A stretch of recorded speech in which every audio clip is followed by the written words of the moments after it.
All right, we live. Welcome back to Man Down Sports. As you can see from the thumbnail, I got an interesting topic. It's surrounding Peter Vecsey and Michael Jordan, aka that black cat, the GOAT. So we get a chance to talk about the GOAT a little bit today. Uh, and we got a, if you can look at the rundown, you see a plethora of other topics we got. So it's going to be a good show. We're going to have call-ins. So we are live right now. Can't wait to see all the comments and all the call-ins, man. It should be a good show, man. So y'all go ahead on your way in, hit the like button. Also on your way in, drop a comment. If you're new, definitely drop a comment and let me know where you're from. I'm interested to know how far we're stretching out across the globe, man. So on your way in, hit the like button, hit the share button as well, man. Let's bring some more people in here. And let me know where y'all coming from. I see, and I see Posh King in here and Mikey Brass. So I got a couple of wrenches in here.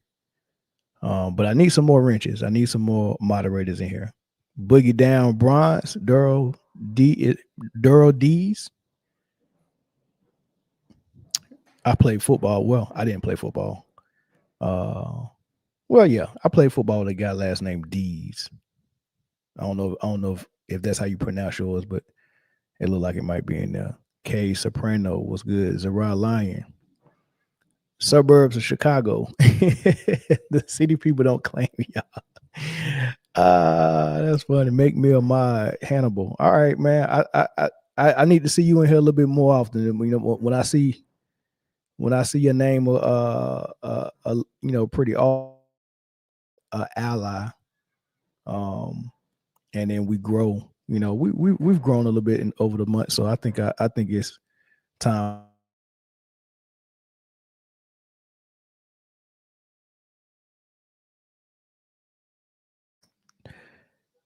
Before we get started, I do want to give a shout out to all of my members. Right out there, for some reason, I'm having an internet issue right now. Can y'all hear me good? Y'all still hear me? Y'all put a 1 in the chat. Let me know if y'all can hear me. Okay. Yeah. All right, man. Let me get a shout out to all my members, man. Xena Omega. He's a member on the pro level. Andrea Williams, all-star level. Laker Nation, all-star level. Wizman Ballin.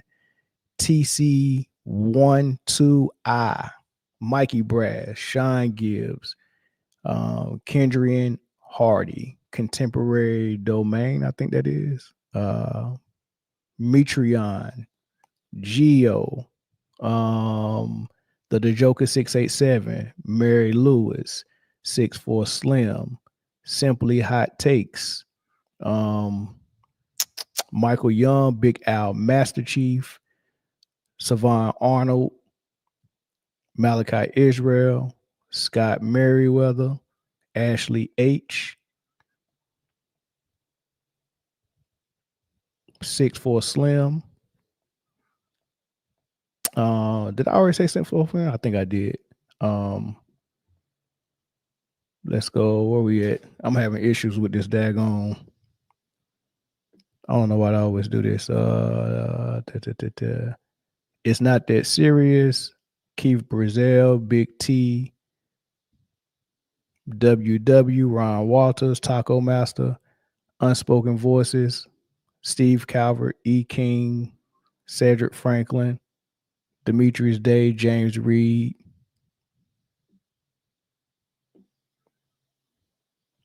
WW Shay J.R. Bean, Jeffrey Guyot, and Shyrada Westsider 23. Appreciate all the members, man. Thank y'all. Thank y'all for being a member, helping us continue to come back and making it worth our while. Everybody in the audience got a lot to owe to the members, man, because the members actually keep me recording. on the days I don't even feel like recording, the members I owe them that. All right.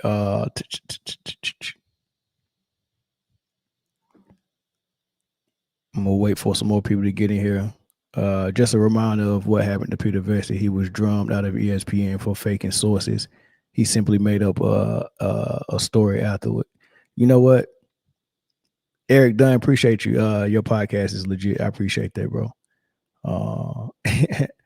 Um, we are brought to you by Underdog, man. So here's a word from my sponsor. Underdog Fantasy is the best place to play fantasy sports. I want to tell you about the easiest way to get in on some NBA action with Underdog Fantasy and their pick'em game. Just find your favorite player, or any player for that matter, pick higher or lower on that player's stats, and you can win up to 20 times your money in one night. Pick between 2 or 5 players to fill your pick'em entry. Get every pick right, and you can net yourself some serious cash. Use the promo code Man Down Sports and get up to $1,000 in bonus cash. Plus, now that it's football season, you can follow Man Down Sports as we reveal our favorite picks from week to week. Like I said before, pick your favorite player, pick higher or lower, choose your dollar amount, and win some money. It's just that easy. Make picks, win money. We also want to thank Underdog Fantasy for partnering with us, and we want to thank you for helping the channel out by using Man Down Sports on Underdog Fantasy. All right, so I got all that stuff out the way, y'all. Shout out to all the members. Shout out to Underdog for sponsoring the show. If y'all want to support the channel, that's one way you can do it. You know, either cash out, you know, those donations go back into the podcast some type of way, whether it's equipment upgrades, camera, microphone upgrades, or just, you know, paying for computer software. So that's one way you can support. You can also support by just simply hitting the like button or hitting the share button, or leaving a comment, or you can super chat. So all of those ways you can support, you know, support whoever is sponsoring us, you know, donate, or just simple like button, share button. And then y'all watching the show and being here, that helps out a lot as well. But I want to go ahead and get into this topic. Peter Vecsey. I didn't even have time to check to see how old this interview was. I'm thinking it probably came out, you know, shortly after the Last Dance documentary, but somehow I missed it. I didn't see this interview. I don't know a whole lot about Peter Vecsey. I hear his name a little bit. You know, he's a reporter that was, I guess, well known or well respected, maybe both. But I do know he did have a little foobar. So before we even get into what he said about Mike, he did have a little foobar on Twitter, right? You know, so this was after LeBron, you know, got into it with Enes Kanter when he was playing in Cleveland. And, you know, Enes Kanter really dislikes LeBron because of his support for Nike and Nike support for China and, you know, things of that nature, and what was going on with his home country in China. But when they got into a dust up on the court, Peter Vecsey decided to tweet this, which I guess is supposed to be some Biggie lyrics. But and I guess he felt like since he didn't type out the entire N-word and it was a quote from a rap, that it was okay for him to tweet this out. You know, he said, like cancer is gonna be intimidated by LeBron, guy who stood up to Tayyip Erdogan. Imagine him being scared of an N-word who breathes the same air as him. It's a Biggie lyric, the last part of it. Imagine me being scared of a N-word that breathes the same air as me. That's a Biggie lyric. Peter Vecsey decided it was a good idea for him to tweet that out. So just want to give you a little insight on what type of individual this guy is. So, but he's getting interviewed, and I guess he was a guy that used to write pretty negatively about Michael Jordan in the past, you know, so maybe they didn't have the best relationship, or, you know, maybe he didn't like him. So I guess, you know, I get some people just don't want to be part of the crowd that's stroking a guy's ego. They have to go the other way and be the person like, what's so special about him? And they kind of go out of their way to, you know, kind of make that known that they, you know, they're not on board with all of that, right? So I guess that's his mind frame. But it was real interesting when he's getting interviewed. He's talking about the Last Dance, talking about the things that people were saying about Michael Jordan, and he started off like, you know, basically saying he agreed with Pippen. And then he went on to give Jared Krause his props. And I get that naturally. After you watch the documentary and you feel like Jared Krause didn't get his just due, I get the human nature to want to, I guess, compensate for that by, I don't know. You'll hear it when you hear it, right? I guess he was kind of compensating for Jared Krause, trying to, make him or let you know how important he was to the Bulls. And I agree. Jared Krause was a great GM, very important to the Bulls' success. But that was also part of the rift between Phil Jackson, Scottie Pippen, Michael Jordan, and Jared Krause. All three of those guys didn't like him because Jared Krause was thinking way ahead in the future. Right now, imagine you have the GOAT basketball player, arguably the GOAT coach, and arguably the GOAT Robin sidekick, number 2, 1B, right? He's probably the GOAT of that in Scottie Pippen. And you have these guys, and they done rung off a 3-peat together. And only thing you can think about is finding their replacements to save money. You start looking down the future and you start saying, I'm gonna have to pay Mike, Phil, and Scotty, and that's gonna put the Bulls in a financial strain probably. So he was always thinking of ways where he can alleviate that. And a lot of times it was going to be Scottie Pippen getting traded for someone younger. And I think Sean Kemp was rumored to be part of that trade. Tracy McGrady was rumored to be part of that trade. And every single time Michael Jordan had a fit and didn't want it to happen, because Michael Jordan wanted to go home with the girl he brought to the prom. Scottie Pippen was his guy. So was Phil. He couldn't see himself trying to start over with another young guy, right? Totally different from someone else you might know in the NBA on how their business model is. But anyway, let me get to the soundbite, right? This is Peter Vecsey talking about Michael Jordan and Jared Krause. Pippen, I think Pippen gave him some due recently, but look, he didn't draft Jordan. So people say, well, you didn't draft Jordan. Well, Jordan didn't win until Krause got there. Right. And Krause put those pieces around him once, twice, 3 times, 4 times, almost every season. The components changed, and he was against the Oakley Cartwright trade. He was down on Cartwright the whole, for the first season, told his teammates not to pass it to him in the fourth quarter, all that shit. And so who comes out looking stupid? He does. Jordan does. Krause didn't get the credit he deserves for continually turning over the team and putting the right pieces next to Jordan. Like every year there was a new off guard. Mm-hmm. At one time I could name them all. It was like, Bobby Hansen, Trent Tucker, Paxson, Kerr, Del Negro, I think, on and on. It was on and on. And then he did it at power forward. He did Oakley, he did Grant, and then he brought in Rodman. I mean, come on. Yeah. Well, that's how you build teams. Jordan still hasn't figured it out, and as a management, as an owner. So, I mean, it's ludicrous. People like they didn't get it. People just Michael, listen to him talk. Listen to him brag. Listen to him boast. Listen to him bully. And that's what that documentary was all about. It's all about Michael. And, a lot of what Pippen says, I'm with him. I'm with him on that. Interesting, right? This is the funny part about it. Like I said, I get it. You felt like they done Krause wrong and they didn't represent him well. And this is someone that has passed on, and there should be no slander of someone that's done passed on. That's disrespectful to that person. It's disrespectful to the family they left behind. So I get that.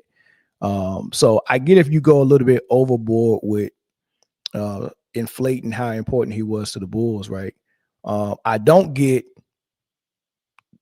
trying to make it seem like Michael Jordan wasn't the key piece, and it was like, you wasn't gonna win until Krause came. Like that part is weird to me. And then he started naming all of these pieces that Jared Krause put around him. Now, bruh, I give Jared Krause props for being a good GM. I mean, you drafted Pippen and Horace Grant, great picks. You know, you gave Phil Jackson a job, great pick, right? Great pick. But Steve Kerr, um, Tucker, Bobby Hansen, Judd Bushler, Cartwright, Bill Winnington. Come on, dog. Like seriously, like it, I get it. Yes, good GM, it all worked together. But this is a bit far, right? This is a bit much. Michael Jordan was a great player. I think that you can say that and also say he had a great teammate. He had great role players. He had a great coach. He had a great GM. Everything worked great. They three-peated twice. They got 6 rings out of the deal.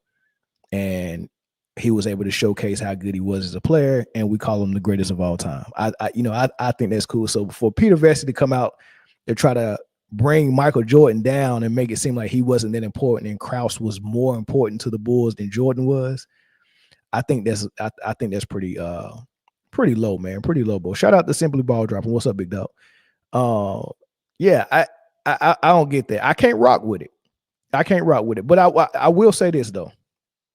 I will say this.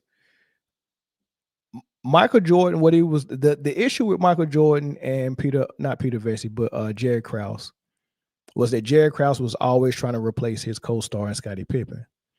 And what I like about Michael Jordan is that even though he was getting older and his co-star was getting older, he didn't look to replace his co-star for his own personal, gain, right? Which is different from how LeBron does it, right? Michael Jordan saw Scottie Pippen that last season that they won a ring. He saw Scottie Pippen limp into the season because he got surgery on his foot or his toe.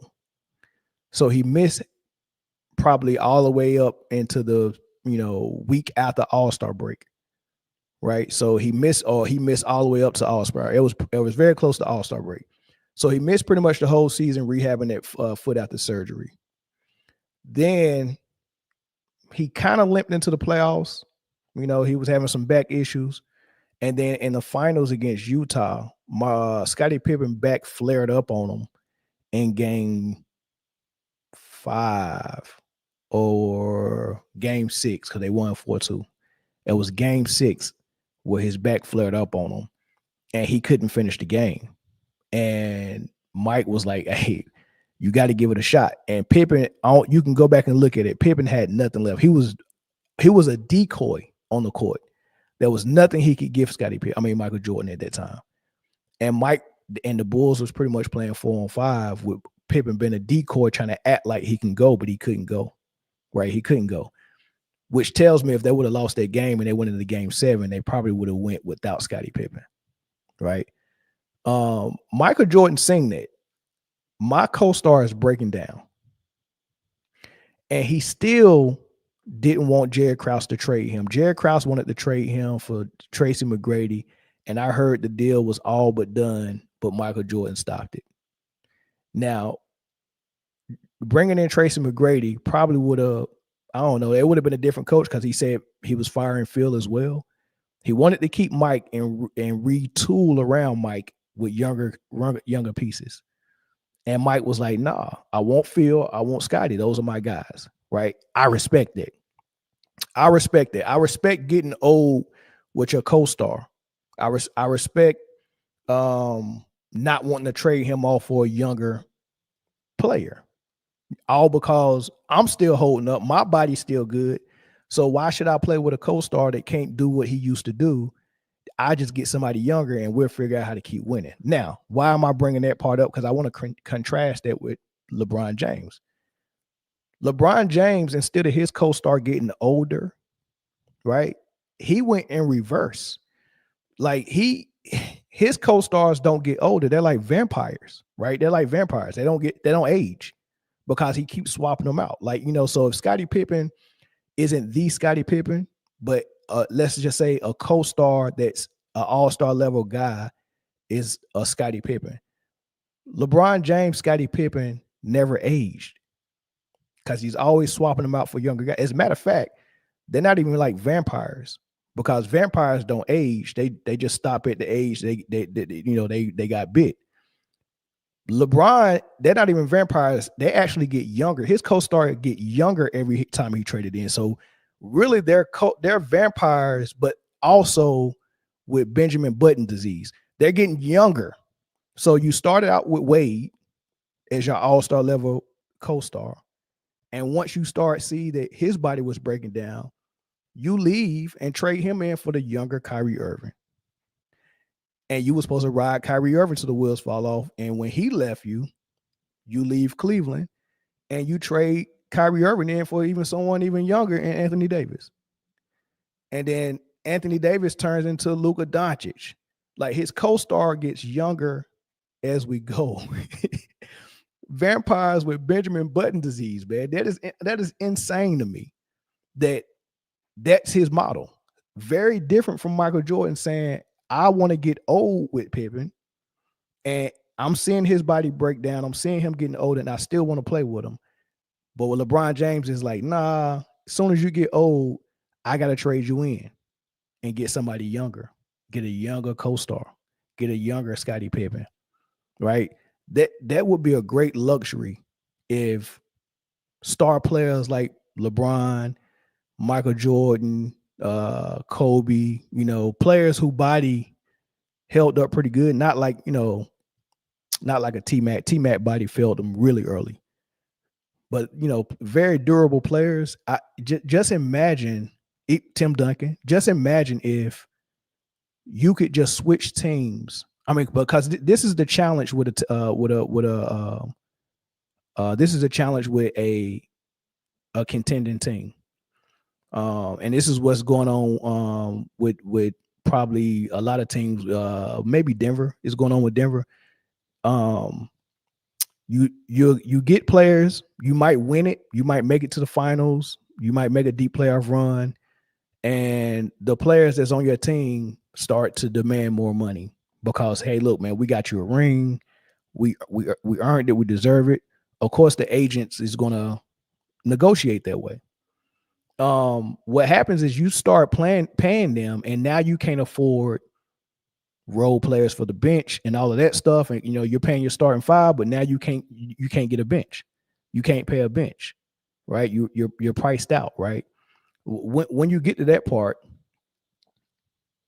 and then let's say you don't make the finals one year, you got an overpaid team, and you probably can't get no free agents. What LeBron would do in those situations is he would just leave that team. Okay, well, I was here for 4 years. Everybody's salary went up, and now we at a part where we can't afford to fill this roster the way we need to fill it. So I'm going to leave and go to a fresh new team with a fresh new all-star level co-star. And then we're going to bring a third guy in, and then we're going to build around us three. And then we'll do that for 4 years, and then I leave again, right? That's what he does, right? So if he doesn't leave the team, he's trading players at the deadline. It's just constantly reshuffling the deck and, just playing with it like that. That is insane to me to see that happen and then try to compare that player with a player that is just dealing with the cards he's dealt, right?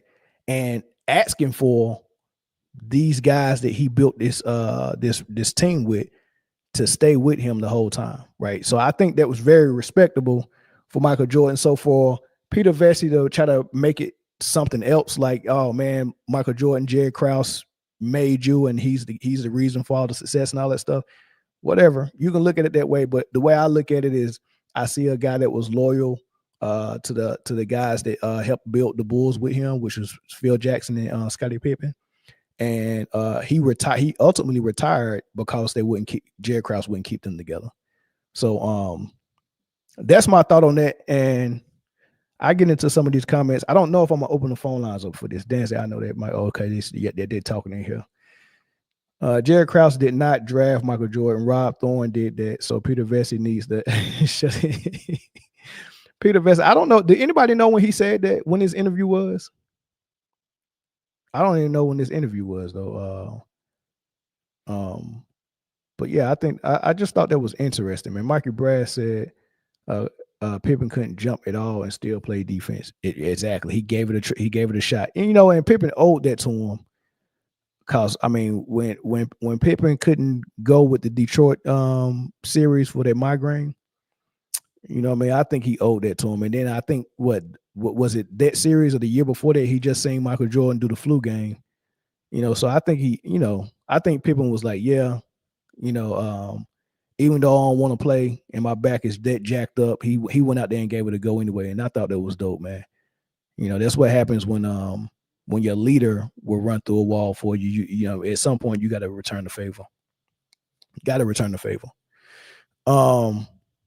But that's it. I'm not gonna open the phone lines up for that.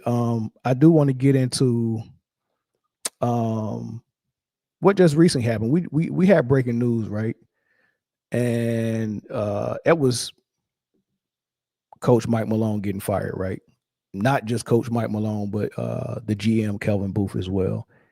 And I don't know if y'all seen the episode in the summertime.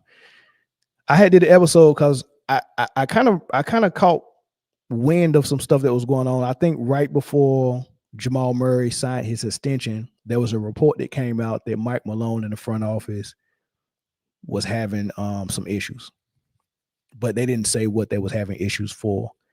And I wanted to dig into it to see what it could be. And I went straight to the roster to see who was due for a contract extension or whatever. And I think it was Jamal Murray. I don't know if that was this summer or summer before last, but whenever Jamal Murray signed his extension. And so the report came out that they was having issues. And then 2 weeks later, Jamal Murray gets his extension. And I just assumed maybe they was fussing about signing him or not signing him. So I don't know which side Mike Malone was on or Calvin Booth was on, but they probably was on opposite sides. One of them either wanted to sign Jamal or maybe wanted to sign him, but at a lesser price. I don't know. You get what I'm saying? He did, because I think he ended up getting the max. So it could have been that, and I'm just guessing maybe Mike Malone wanted to sign him for less money and he wanted to spend some money on the bench, maybe get some more role players. I don't know. I don't know. It's speculation, right? So we don't know. But that happened. So I knew there was something going on in Denver, right? Then watching Denver play and all of that stuff, I see a lot of attitude. I see a lot of heads drop down, and then I'm reading the body language, and I'm just making an assumption. I'm like, I think people are tired of that system, right?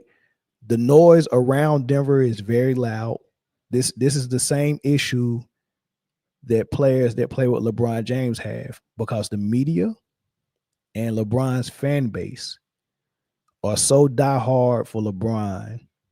If as a player, if you do anything to mess up, I don't know, their legacy or mess up their opportunity or their chances. I mean, you got to think about Jeff Green getting death threats for hitting or missing a game-winning 3 that LeBron passed to him in LA. He was getting death threats, right? This is from LeBron fans. Russell Westbrook, same thing. Played with in LA, his fans killing Russell Westbrook.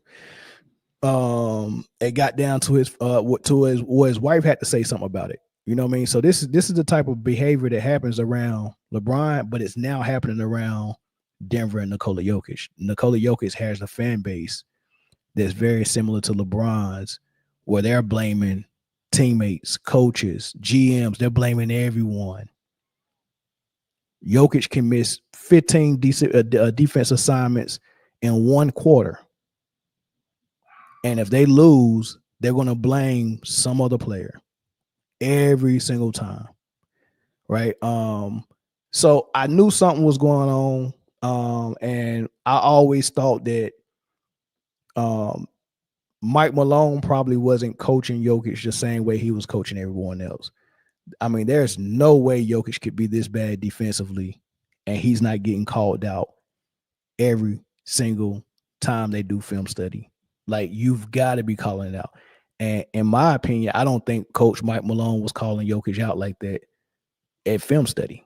And I think that frustrated teammates because I'm pretty sure he was checking everyone else for their defense assignments and probably not checking Jokic, and you just hear certain language around them, like Jason Kidd used to say it for Luka, when he had a really bad defensive game and they asked him about it at the press conference. Jason Kidd literally said, we, meaning the coaches and the players, have to do a better job of protecting Luka on defense.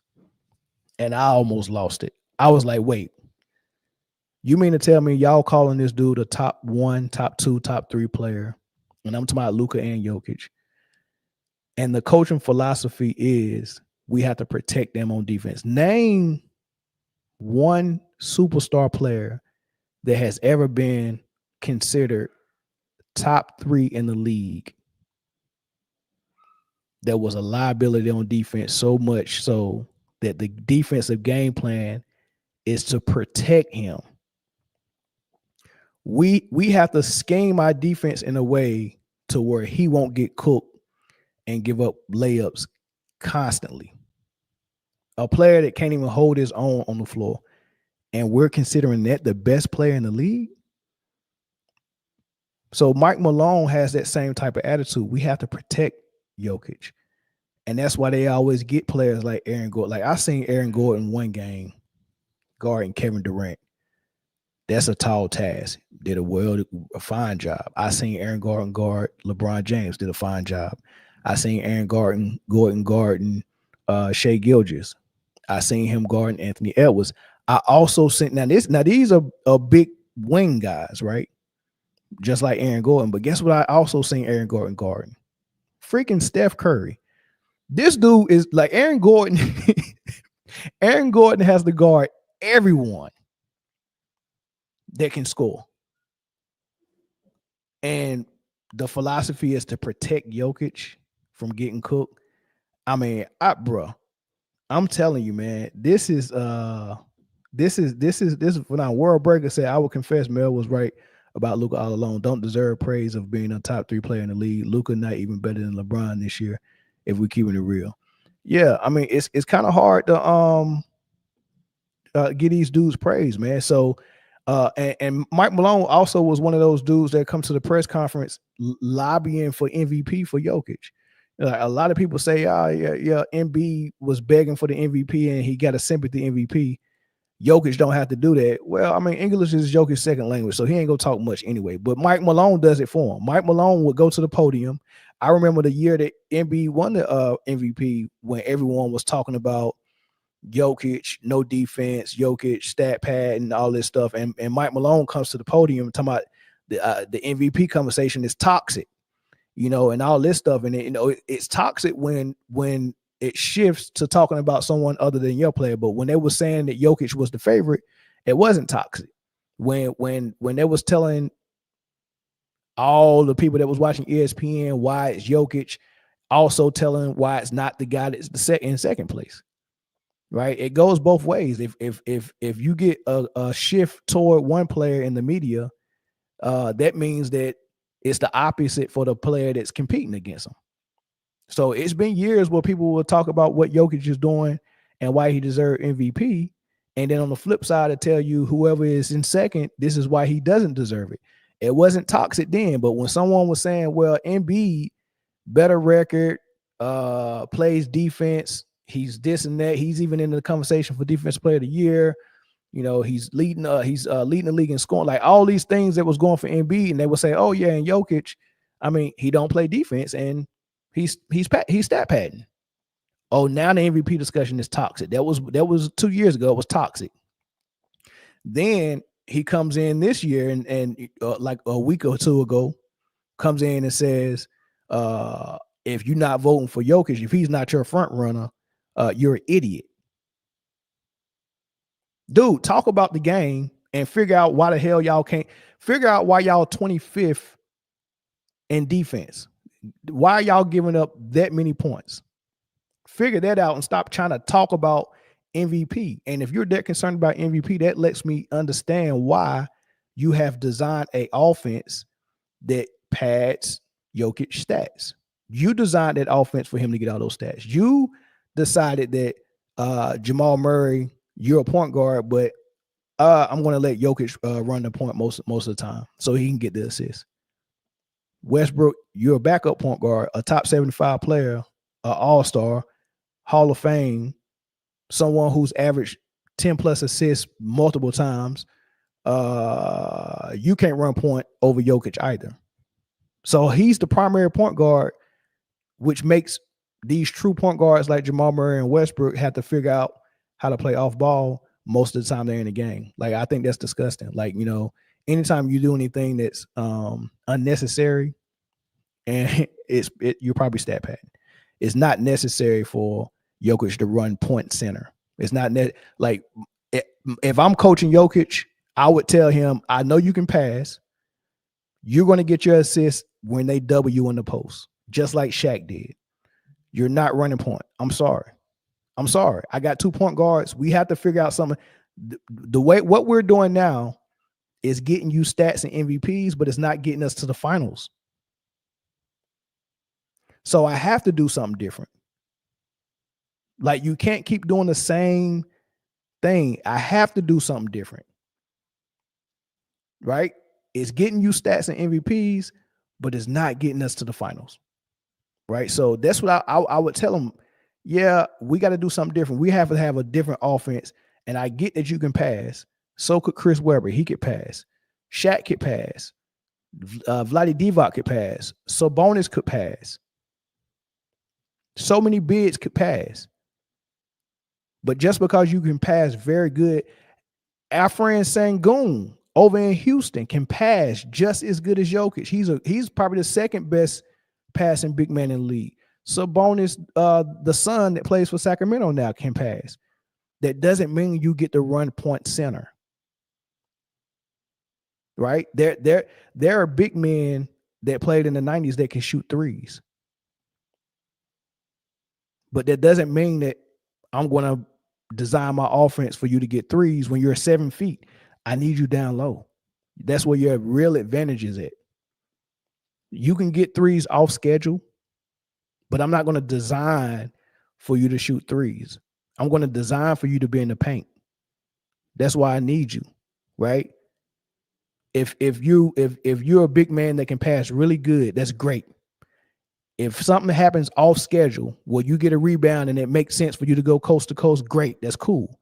Weber used to do it. Vlade Divac used to do it. Shaq used to do it. David Robinson used to do it. Every now and then, you can showcase your skill to pass and run the floor at those opportunities. But what I really need you to do, what I'm going to design for you to do, is be in that post and play as a real big man. And then instead of you worrying about having to get assists for everyone on the court, I want you to take that energy mentally and physically and figure out how the heck you go stop somebody from getting to the rim every game. Because right now you look like barbecue chicken. You're food out there. People blowing by you for layups. And Jokic's best defense is tapping the ball to whoever's taking the ball out so he can get it back really fast and run up court. That's his best defense. When he's about to get cooked on defense and give up a layup, his best defense is hurry up and get me the ball. As soon as they score, get me the ball really quick so I can run. His best defense is offense. In his mind, if I give up a layup for 2 points, my defense is the fact that I can go back down here and get those 2 points back. Luka thinks like that too. Just watch how they give up on those layups. They don't hard foul, right? They don't hard foul. They don't do none of that stuff. If they can't try to take a charge or something like that, they'll just move out your way and give you the layup. Feet don't be moving, just getting blown by. And that gets tiresome. Who wants to deal with that? And then, especially if you go in the film and y'all watching film and the coach ain't saying nothing about it, but he's checking everybody else for that stuff. I remember all that time in the bubble when I was excited for Michael Porter Jr. because he was finally healthy from multiple back surgeries. And I was like, man, play him. He wasn't even starting. Bo never got in the game. Michael Porter Jr. never got in the game.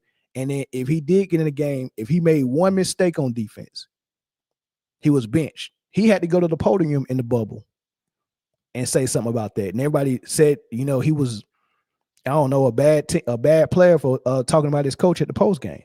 He had to say something about Mike Malone because he was getting benched for every mistake. He missed a box out or he missed a defense assignment. He going straight to the bench. I ain't never seen Jokic get and that's the difference between Greg Popovich. Greg Popovich used to check Tim Duncan all the time. And his philosophy was, if I can check Tim Duncan in front of everybody, that means I can check everybody. Because the first thing they're going to be like, dang, he checking the best player like that. You have to have that mindset. But it seems like and Popovich ain't never go to no podium talking about my guy deserves the MVP and all that. He ain't never had to do that. He didn't never have to lobby for Tim Duncan to get an MVP. Never had to mention it. But Mike Malone is mentioning it every year that someone is talking about someone other than Jokic. Anytime someone is being talked about as the front runner, Mike Malone has been at the podium running his mouth about the MVP. But when Jokic is the front runner, Mike Malone don't say nothing about the MVP. That's how I know that offense is designed for his stats and his stats only. Well, I ain't going to say only. I think they want to win too. But here's the issue. When you have a priority of winning, right, but you have another priority as well, then that means you don't have a priority at all. Right? If winning is not the only priority and Jokic stats is part of the priority, you don't have a priority. You're supposed to win by any means necessary. What needs to be done is run a good offense that incorporates all five guys on the court, make all five guys dangerous, make them play off each other. It's not one guy feeding everyone. And then all five guys have to be locked in defensively. These guys are giving up. Oh, man, they're giving up so many points, right? So this is what I wanted to do because a lot of people that support this stat pad and basketball style that Denver runs for Nikola, they always say he's got to be the MVP because he does so much for the team and the team can't do anything without him. And all of this stuff, and he's doing it without an all-star, and Shea has an all-star.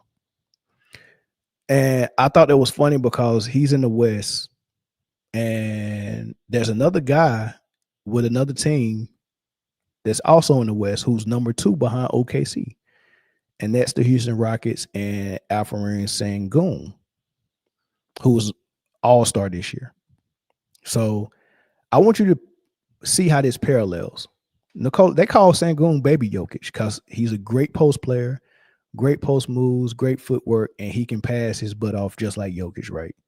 They call him Baby Jokic. They both is an all-star. They both are a lone all-star for their team, right? I want to parallel you something. I want to show you something because if your argument is that Jokic has to be the MVP because he doesn't have an all-star, well, I want to know why there's another guy who is not as good as Jokic, who don't have an all-star. How is his team winning more games than Denver? Right? So Jokic, let's do the parallel. Jokic, all-star, lone all-star for his team. He averages 30 points, 13 rebounds, and 10 assists. 30 points is big time, right? 10 assists is big time. All offensive stats. All right. Alperen Sengun is an all-star as well. He only averaged 20 points or 19 points, and he's getting 10 rebounds a game, and he's getting 5 assists, right? So he assists as well. He's a great passer, but he doesn't run point. So that's the first difference, right? Here's the difference. Sengun plays center. He doesn't run point center, point forward, or none of that. Van Vliet is the point guard. He runs point guard. Sometimes Jalen Green. Then they got people coming off the bench. Maybe our man Thompson. Every now and then they got Aaron Holiday that comes off the bench every now and then, runs some point. But it's not Sengun running point center. So that's the first difference. Sengun does not run point center. Jokic does. Right? Jokic gets 10 assists. Sengun's gets 5. Right? So he's doubling up on assists. He's definitely scoring more points. But I'm trying to figure out, why does it work better for Houston than it does for Denver? Why is Houston winning more games than Denver? All right, let's keep going down. So Jokic is the better all-star than Sengun. So advantage Denver, right? Why is Denver not winning more games than Houston, though? Let's go to the second best player. Jamal Murray averaging 21.6 points a game. Jalen Green for Houston is also averaging 21.6 points a game. Jamal Murray gets more steals than Jalen Green. He gets less turnovers than Jalen Green. He gets more assists than Jalen Green. He's getting 6. Right? Jamal Murray is outperforming Jalen Green. So not only is Nikola Jokic the better number 1, Denver also has the better number 2. Jamal Murray is a better number 2 than Jalen Green, statistically anyway.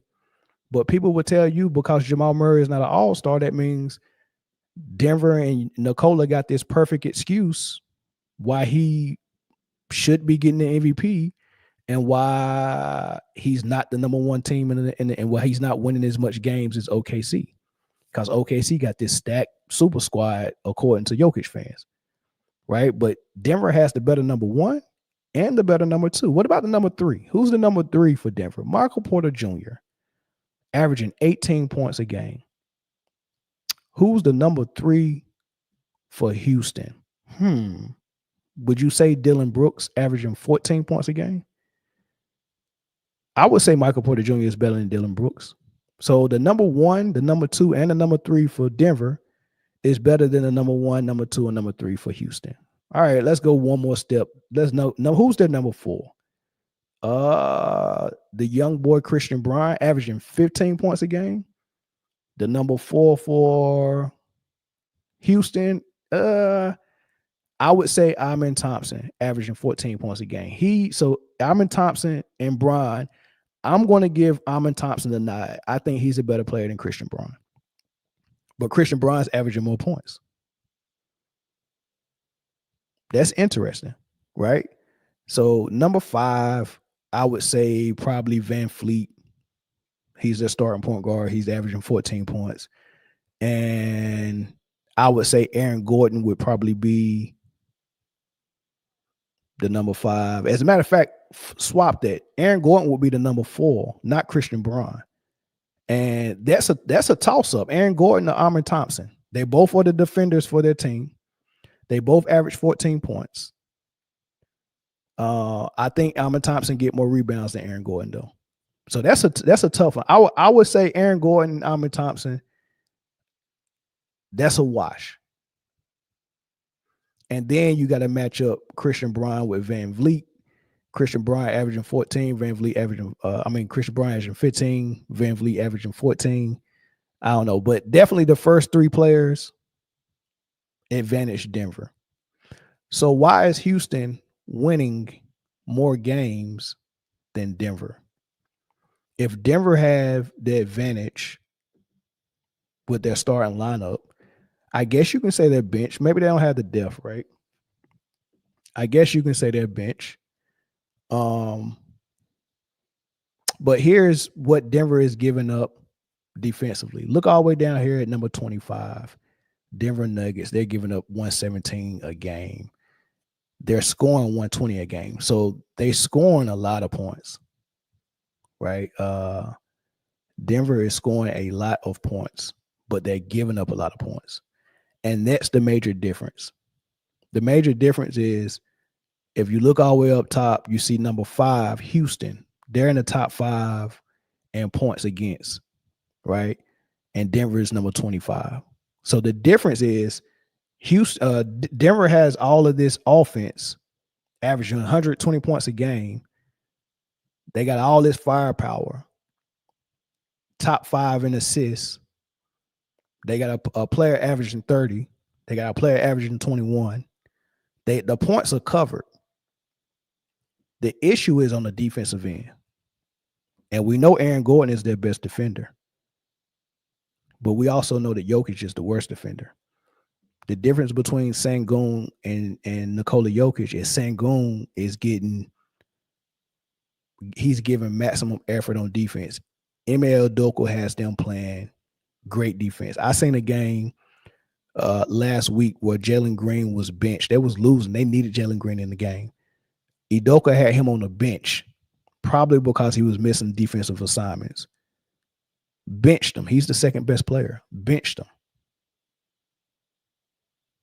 Udoka does not care. If you're not defending, I'm not playing you. It's that simple. But Jokic gets to go out there, lollygag. I mean, he don't even give no effort, man. It's bad. Y'all gotta watch these games. It's really bad, right? So that's my comparison with Denver and Houston and Jokic with Sengun. Pay attention to Houston. Pay attention to Sengun. See how Sengun is not that athletic either. He might be a little bit more athletic than Jokic, but I'm telling you got to watch his effort on the defensive end. I'm serious. You have to watch his effort on the defensive end. Sengun is giving effort. Everybody on the Houston team is giving effort. And that's saying something when your best player, your only all-star is giving as much effort as you is on defense, man, because, I mean, it's contagious. It trickles down from your best player. When Garnett got to Boston, Paul Pierce wasn't considered a defender. But when Garnett got there, the way his contagious ways and the way he carried himself and the way he demanded all his teammates to be locked in defensively, Paul Pierce was a really good defender while Garnett was there. But if you got the opposite of Garnett and you got Jokic as your best player who could care less, how often are you going to run through a wall for this team knowing I could play so great on the defensive end, but if I slip up a little bit and then turn around, my 7-footer that's supposed to be protecting the paint is not blocking those shots. He's letting you get that layup. Dwight Howard had notoriously bad defenders on the perimeter for him. He used to tell people like Gary Arenas, Jameer Nelson, Rafer Alston, JJ Redick, he used to tell them, don't foul them. If they beat you, do not foul them. Just let them go. And Gilbert Arenas said a lot of the times when he let them go and turn around, it don't matter how far away Dwight was, the rotation was so fast and he jumped so high, he was cleaning it up. Blocks, left and right. And you can't trust the 7-footer that you got back there to do none of that. Who's the shot blocker? I don't have a rim protector. I don't even have a paint protector. Forget a rim protector. He can't protect the paint or the perimeter. So, yeah, that's an issue. That's a huge issue. So let's do this. Because I did a Jokic video before, and I'm reading the comment section, and people just don't seem to believe that Jokic is not a good defender. So I want to hear these people call in and tell me why I'm wrong about Jokic being a good defender. And I'm willing to listen. I'm willing to listen for sure. Cam Whitmore don't even see the court and is fire offensively as well. Exactly. When his defense catch up, he might see the floor. Who else don't see the floor? Their first round draft pick, Shepard. Shepard don't see the floor either. Not that often. You have to defend. You have to defend, especially playing for Udoka, man. Zoe, what's up, man? He said, no, they're not gonna call. You might be right. They might not call. They might not call. Not on this topic for sure. They might not call. They'll be in the comment section though. They'll be in the comment section. And man, our man Thompson, y'all. Man, that dude is like a Artest, but way more athletic. I mean, man, Udoka just did this with Boston, which is interesting because Boston still is a good defensive team, especially last year when they won the finals. But I think they was even better when Udoka was there. And I think the coach that Missoula, I think Missoula have adopted the 3-point shot a little bit too much this season. Still a good defensive team. I think they better turn it up in the playoffs, but man, they shooting way too many threes, man. It's some games that they should have won that they didn't win because their shots just wasn't falling, and they just shoot threes. I mean, that's what they do, man. Whatever topic is on the screen, the Peter Vecsey or the Nikola Jokic topic, y'all can call in on. I'll leave it open for probably about 15 more seconds before I move on. He said Peter Vecsey was Jordan to Skip Bayless.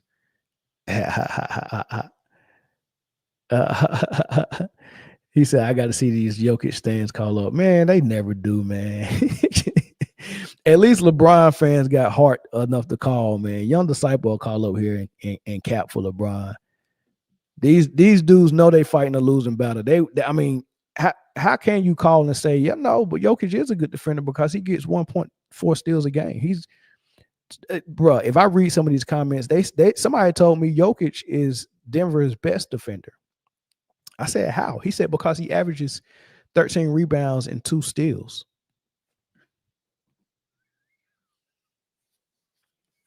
Two steals is 2 possessions out of the entire game. Nobody is in the film room watching Denver Nuggets film and saying, we got to run the play on the opposite side of Jokic because of how great of a defender he is. You get what I'm saying? I listened to someone, and I can't even remember who this was. It might have been Kenny Smith.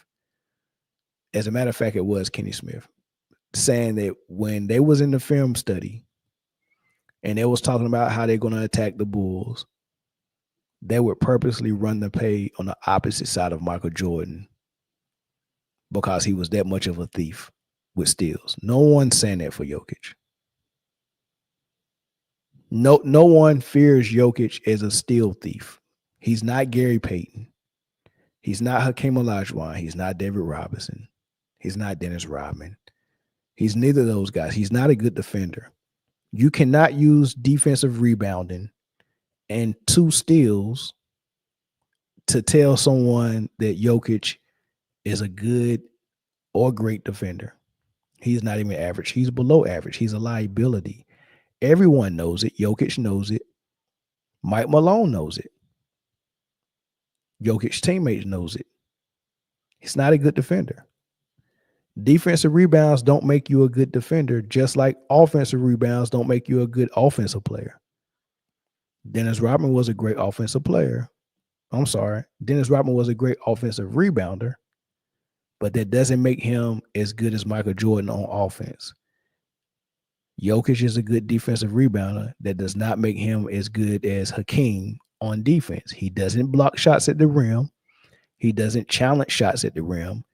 He doesn't move his feet on screens and stay in front of smaller guys or ball handlers. He doesn't stop you from getting in the paint.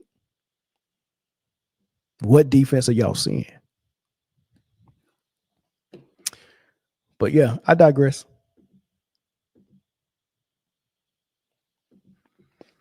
We'll move on. And look, since we're on the topic of talking about Ime Udoka and defense and Amin Thompson and Houston Rockets, they just played the Warriors a couple of days ago. And let me get this right, because I think Steph Curry only had 3 points. Let me look at this stat line. Let me look at this stat line, man. Oh man, Steph Curry, say it ain't so, man. How do you go a whole game with 3 points? Sheesh. That's tough, man. That's tough. Lakers in a close game right now with OKC. They up by 1 point with 7:40 left in the fourth. I gotta go check that out. Man, how did I get? Where's these daggone? Where we at? Where's that game at? All right, here we go.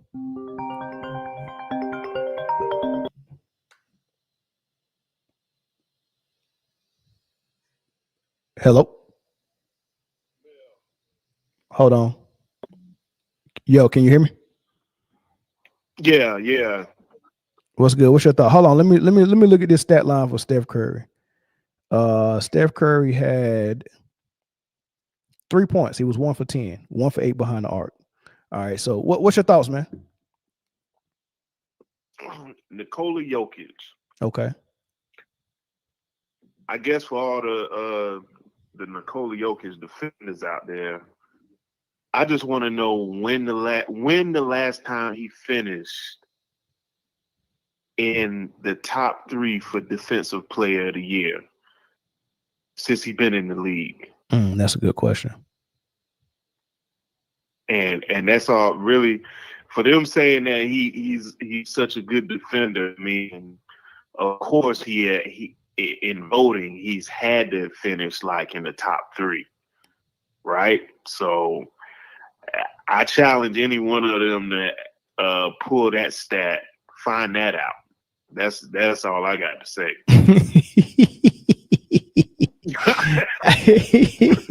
I mean, I don't think, to be honest, like I know some of them looking right now, and the next time you talk to one, just ask them like, hey, when the last time you finished in top 3 voting for Defensive Player of the Year? You know what? I wouldn't even ask them that, man. I mean, listen, anybody trying to say Jokic can defend, dude, how can you have that conversation? You can't even have a logical conversation with people that think like that. Like you just can't, man. Yeah. I mean, I'm trying to and look, I watch him play, but he just don't have the effect on the defensive end that we've seen like centers like true centers have, and that's supposed to have. You know what I'm saying? Like they're supposed to protect the paint and protect the rim. Yeah, that's what centers supposed to do. They're the last line of defense, correct? Last line of defense, man. That's all I call in to say, man. All right, brother. Appreciate the call. All right. All right. Uh-huh. Okay. $2 super chat. Taco Master weren't his 3 points off a half court shot. You know what? I didn't even see the game. So I don't even know. Caller from Georgia, what's up? And I just wanted to call in about this Jokic topic. Man, I was talking with friends today where I'm saying, man, with guys like Jokic, yeah, man, it's great to see the triple-double basketball and everything. But you get to a point where, man, if you're not going to play defense, it's like, what's next? Okay, dude, you can put up a 60-point triple-double, and that's great. But every time you play on these teams where it's like where one man looks good, and then you're just limited to be a role player, and you can't even play to your full potential, then they throw you up under the bus. And I'm like, correct. It's like this current generation of NBA talent. It's like these dudes get all the glory, but then when it's not equating to team success, now the role players get bagged on. And it's like, man, since when do we ask these dudes to be the help? When you the superstar, you are the help. You know what I mean? Correct. Yeah, it's backwards now, right? So I give the example of this, right? Phil Jackson put in the triangle offense. The triangle offense was not for Michael Jordan, right? The triangle offense was for everyone else because Michael Jordan was such a good scorer that it didn't matter what offense he was in. Collins, yep. Yeah, it didn't matter what offense he was in. He like every spot on the court he can score from. he can get to his spot in any offense. He only needed 1 to 2 dribbles to get to a pull up from any spot mid range or beyond, or get all the way to the rim. So, and then he could go in the post back to the basket, and then he can come off screens and catch and shoot. Like, he had so much to his game. They didn't design the triangle to figure out how to get Mike his points. Mike get his points regardless, but the triangle was to keep Mike for taking over the game, and also to make sure that everyone else got involved and they had spacing, right? So the offense was for the others, and the star is just supposed to figure it out. But they're doing it backwards now. They're designing the offense for the star to be able to get his points, and they're making the others figure it out. It's unfair to design ways to get your stats for your superstar and make the lesser role players just figure it out. That's insane to me. And this is the thing I don't get. It's always about offense. How come we never hear one of these superstars saying, "Hey man, I got to get my blocks tonight. I got to get my rebound." And if you want to get a rebound, it's for your triple double. Exactly. I'd be impressed when he get a triple double with steals or blocks. Get me 10 blocks. Get me 10 steals. Man.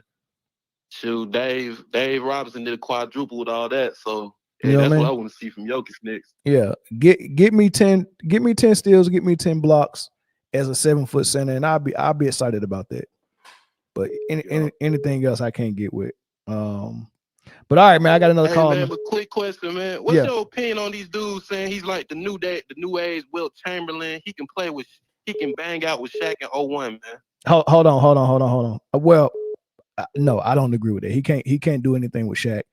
And I mean, statistically, I wouldn't say he's well, I mean, I guess you can say the modern day Wilt, but you know, Wilt was a guy who got 1 ring, 2 rings, you know. I mean, he was a stat guy, right? He was, but you know, but Wilt was a defender, and you know, it was different for Wilt. Like at least Wilt wasn't a liability defensively, but you know, he's a stat guy too, you know. And you know, Wilt got his credit for being a stat book or being a record guy. You know, he had a lot of records. He get credit for that. But when it comes to people talking about winners and great players, they will mention Kareem and Russell before they mention Wilt. Right. So I don't know when stats started becoming better than winning rings. You know, we talk about Russell. He was a great defender, great rebounder, and he was a winner. Kareem was great at everything and was a winner. Michael Jordan was great at everything and was a winner. We're not rewarding the winners that's getting the 6 rings, the 11 rings. We're rewarding the guy that's getting the stats now. That's insane to me. But all right, man. I catch you on the next one, man. Thanks for the call. Yes, sir, man. You welcome. Yep. That was a number from Canada that was calling me. Call right back. That 905 number. And Jamal Johnson, you can call in too, man. I'll take these last 2 calls. Yeah, there we go. Caller, what's going on from Canada? What's up? Yeah, I'm in Toronto. So this is Jamal. I was just calling because I wanted to try to make some kind of sense out of the situation that don't really make a lot of sense. Okay.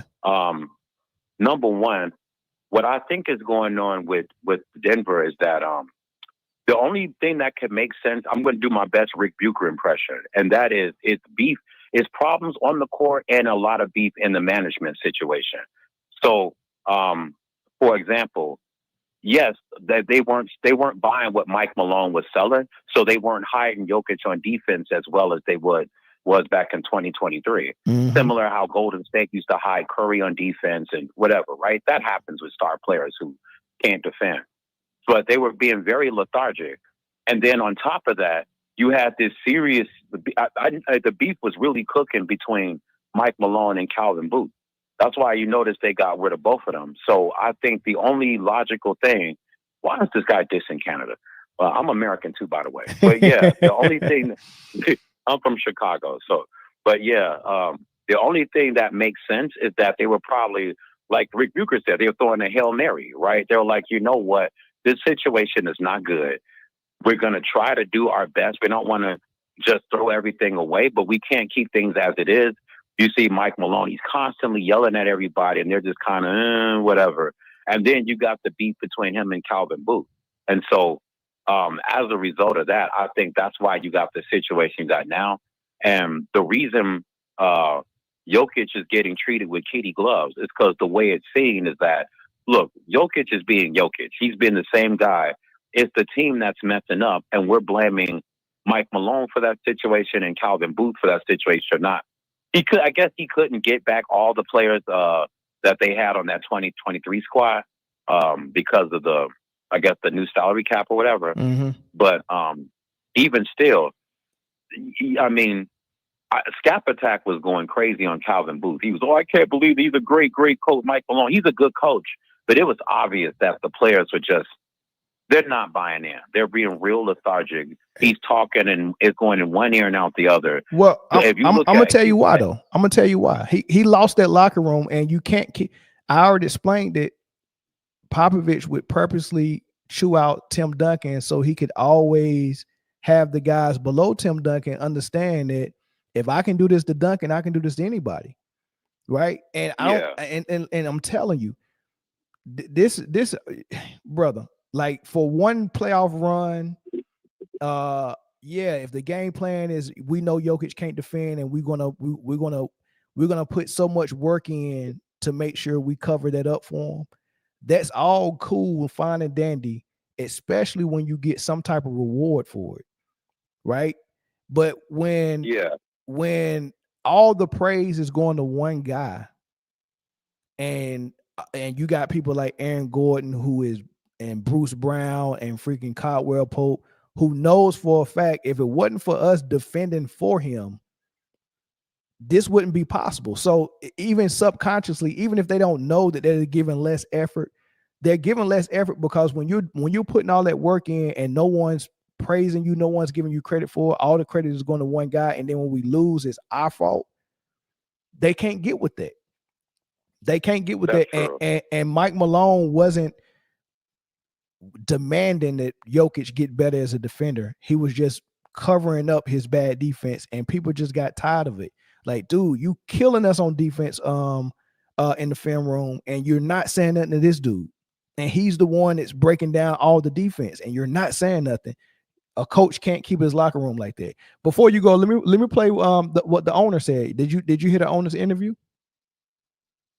I didn't hear the owner's interview because I was listening to Perk and Joy Taylor now. All right, I'm about to play it right now. This is the owner talking about why they made the move. Okay. All right, here with Josh Kroenke. Always a tough day to make tough decisions like this. What was the thought process in making this decision now? This wasn't a decision that was taken lightly or taken as in a reactionary fashion to anything specific.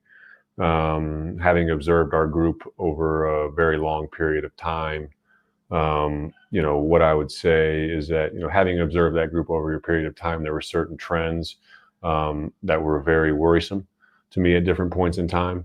But they would get masked by a few wins here and there. And, in the world of professional sports, when winning and losing is your currency, winning can mask a lot of things. We went on an eight game win streak right before the All-Star break. But since then, I think we're 11-13.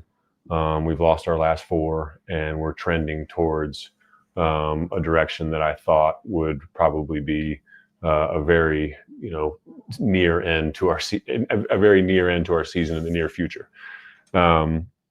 And so all that taken into consideration, wanted to try to figure out a way to potentially squeeze as much juice out of the rest of the season as possible.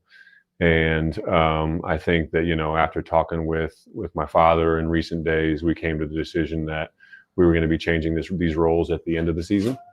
And that, with that thinking in our mind that we know that we're going to be changing these roles at the end of the season, then your mind then turns to, what is the best decision for this group right now? And, from that point forward, I think that, I became comfortable with the thinking of, let's try to shake this tree and squeeze as much out of this as we can.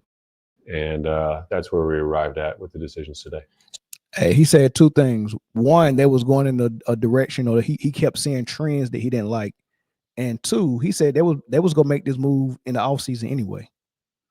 They had already decided they was go clean house. Right. So what's your thoughts to that? I think they should have did that at the beginning of the season. Maybe. Because that gives because like he said, it's been trending downward. I think they should, because from when they lost last year, they should.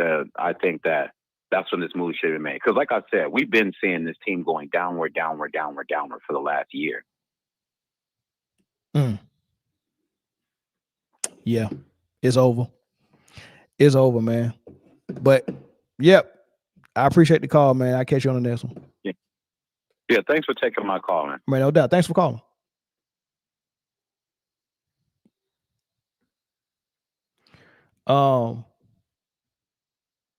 Yeah, that's Denver was in a downward spiral. They was trying to keep it together, but I'm telling you, they got to change their style of play. Right? They cannot continue to run an offense that serves one player that is dogging it on defense, and you're making the players that can't participate offensively. Right? You got players that can't participate offensively. Right? They got to stand around and watch Jokic create for them and all that stuff. And like players like Michael Porter Jr., he has so much talent and so much ability. He can play with the ball, without the ball. He can post. He's 6'11". Like he could do a lot of things. I think what Jason Tatum could do is the same type of things that Michael Porter Jr. could do. And imagine if Tatum was playing in Denver and they was treating him like Klay Thompson, and he was only getting catch and shoot threes. He never got an opportunity to do something with the ball on a consistent basis. Give him the ball, give him ISO, give him a high post, give him a low post. They don't call plays for him. I've never seen him come off no type of screen, no type of no double screen. Like he doesn't run through picks like Steph Curry or anything for catch and shoots. There's no floppies called for him. I mean, they don't call floppy no more like they used to. But I mean, seriously, like you could use this dude in so many different ways. Paul George, Jason Tatum, he got all that type of ability. And they're not using him at all. They're not using him at all. And he's just a catch and shoot player that's just waiting for passes like Steph Curry. Caller from Los Angeles, what's up? Hey, what's up, man? This is Sean from LA. What's good, bro? Nothing much. Just watching the Laker game. What you thinking about the game, Will? It look like it's almost over. They getting clapped. Oh yeah, they getting clapped, man. But hey, playoffs is coming up, so let's just see. I'm looking at the turnover difference. OKC got 6 turnovers for the entire game. Their point guard SGA, the MVP, only has 1 turnover. But LeBron James has 6 turnovers by himself. LeBron has the same amount of turnovers as the entire team. Austin Reeves has 4 turnovers.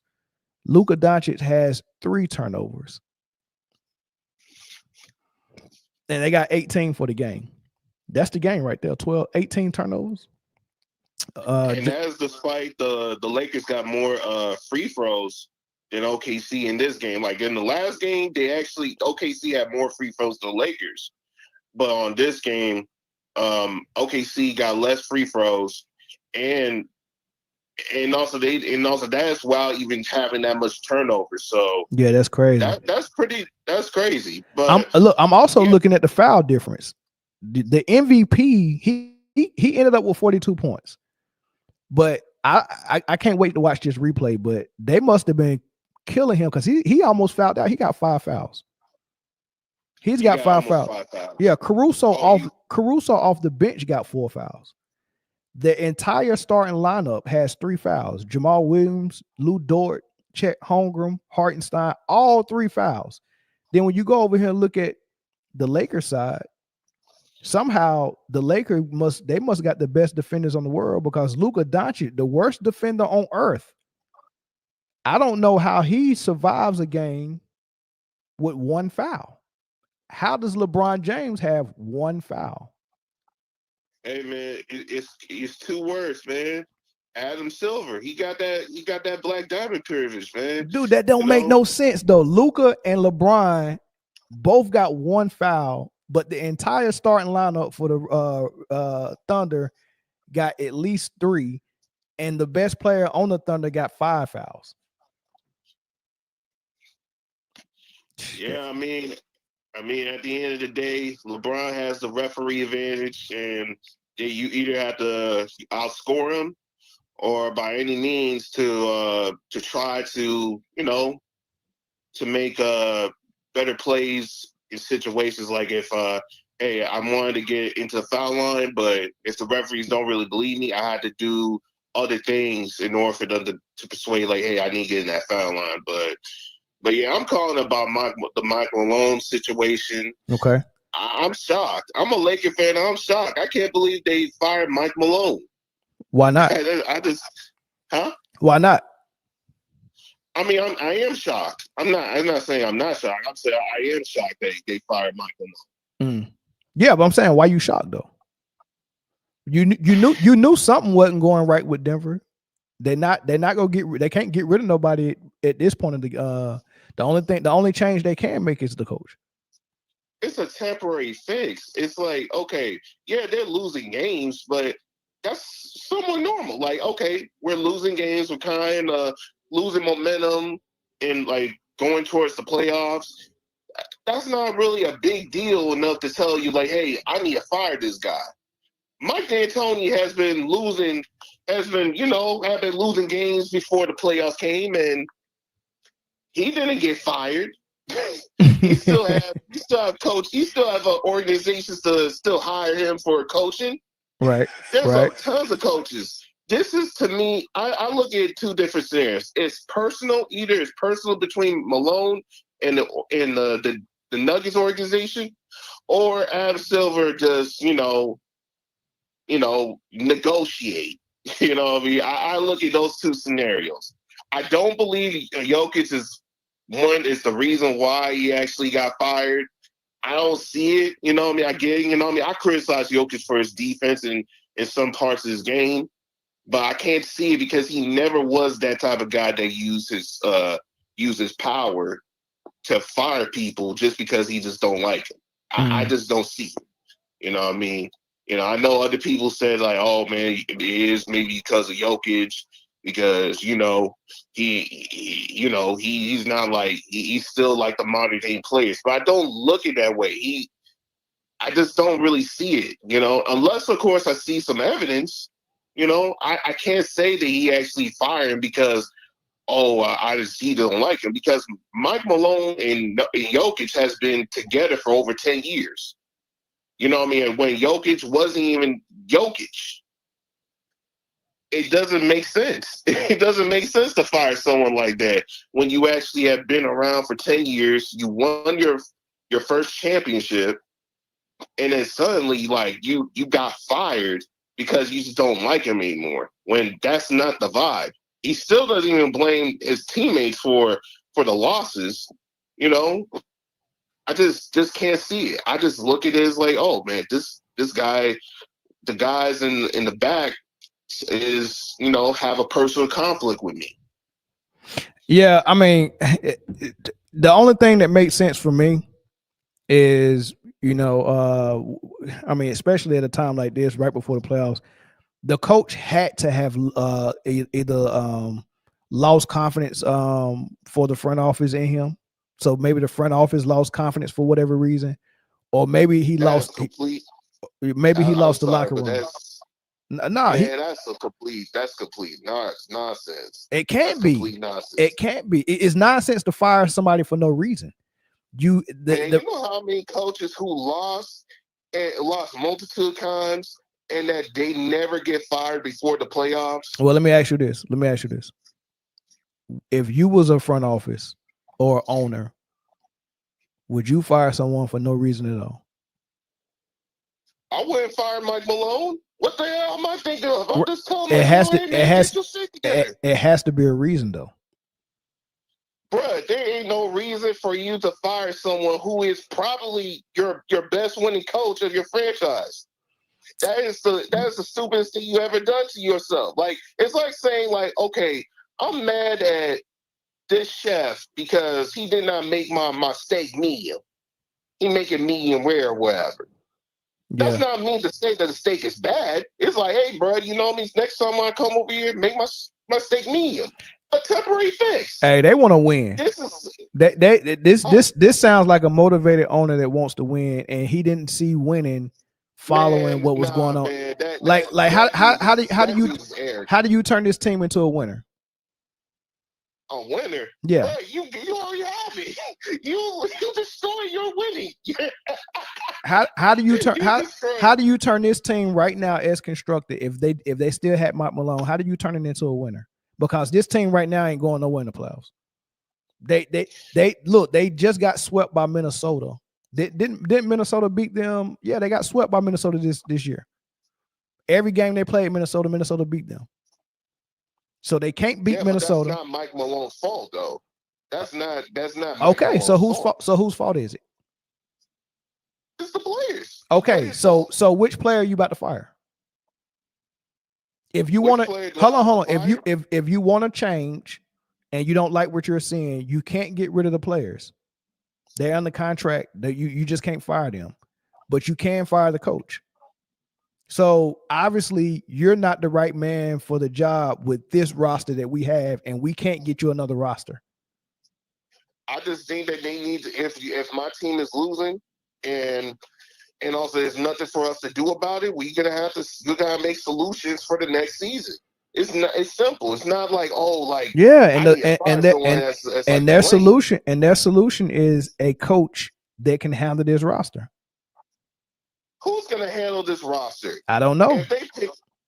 Listen, man. Like, I think Denver actually ruined their formula by firing Mike Malone. And if they pick any other coach, if they even pick Mike D'Antoni, goodbye. That's all I'm going to say. Goodbye forever. You ain't winning no championship in any life. Any life if you have something like an offensive-minded coach. Yeah, nah. I mean, at best, maybe you should get a defensive-minded coach, but come on. Like, you seriously fire someone who has been a veteran from over there for over 10 years? Hey, it happens, man. It happens.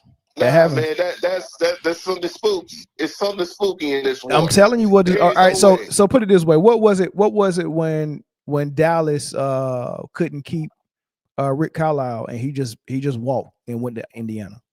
What would make Rick Carlisle leave Dallas when he just got Luka? He coached Luka for 2 years and said, "Nah, I'm good." What made Luka is in the ilk? Luka has the mindset similar to what a LeBron James and a KD is. He pretty much feel like he wants to get more of the ball. He wants to have more freedom and control. No, but you ain't asked the question. But you ain't asked the question though. What made Rick Carlisle walk when he's got a young Luka?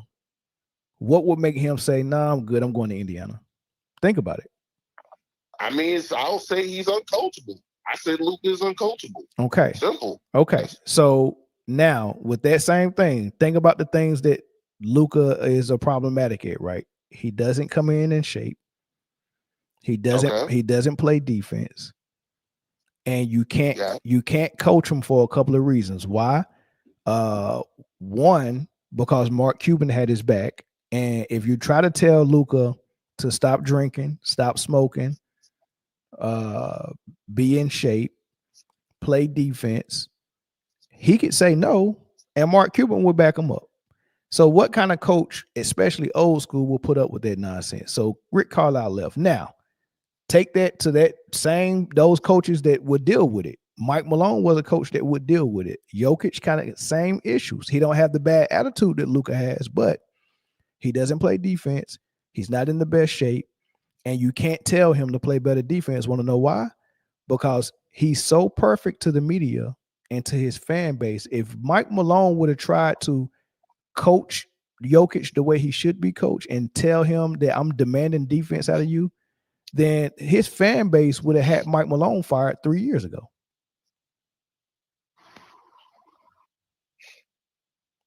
So yeah, I can't see that like the way that the way Luka moves and compared to what Jokic does. I just can't see it.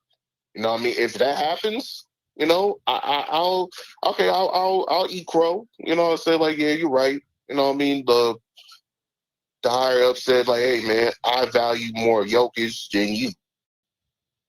But it just doesn't make sense. Like, yeah, nah, it doesn't make sense at all. Like they have been like, listen, there ain't no way that a person that you absolutely don't really like, you work for over 10 years, knowing that, like, man, I absolutely hate this guy. But you win a championship, you have been in the playoffs multitude of times, you have been in the Western Conference Finals, like, twice, 3 times. I'm sorry. Like, I think it's just come across as either personal, which that's but they fired assumption. but it can't be. They fired the GM and the coach. They just clean the house, dog. They want to change at the leadership position. The leadership is not doing what they're supposed to be doing, and it's because they can't reel Jokic in. And I wouldn't be surprised if this owner would do something like the owners in Dallas and say, I wouldn't be surprised if Jokic end up traded. I mean, if Jokic is getting traded after this, then obviously that means Denver screwed up. Denver screwed up bad. They said never fired Mike Malone. And they said eventually, like, man, Mike Malone, Mike Malone would retire after if he didn't have Jokic. That boy loved Jokic so much, man. That boy will retire. He don't want to coach no more. He just want to coach Jokic and let Jokic do whatever he want to do. That's all. I mean, he was just enjoying the ride too. Everybody talk. Listen, these triple doubles and these stats is not. Look, I would rather be in the situation that OKC is in right now, because at some point, the same type of money that Dallas refused to give Luka, there's no way I'm going to give $300 million to a dude that can't be in shape and can't play defense. Denver has to do the same thing. The difference is Jokic already delivered a ring for them. But here's the thing. I don't think Jokic can get another one. The long ring that Giannis got, he can't even get back to the conference finals. It's going to be similar for Jokic. I don't know if and then when you pay him the $300 million, listen, if losing Bruce Brown, Caldwell Pope, and Jeff Green is the reason why this team ain't got back to the finals, what you think going to happen when they pay Jokic $300 million? They're going to lose either Michael Porter Jr. and Jamal Murray next. They can't pay all of them once they give him $300 million. Oh, well, I would say Jokic has to sacrifice some of that new salary in order to get better players, get greater defenders. You know what I mean? Something in those lines, and not making excuses. And also, he needs to get in better shape. He do need to play defense.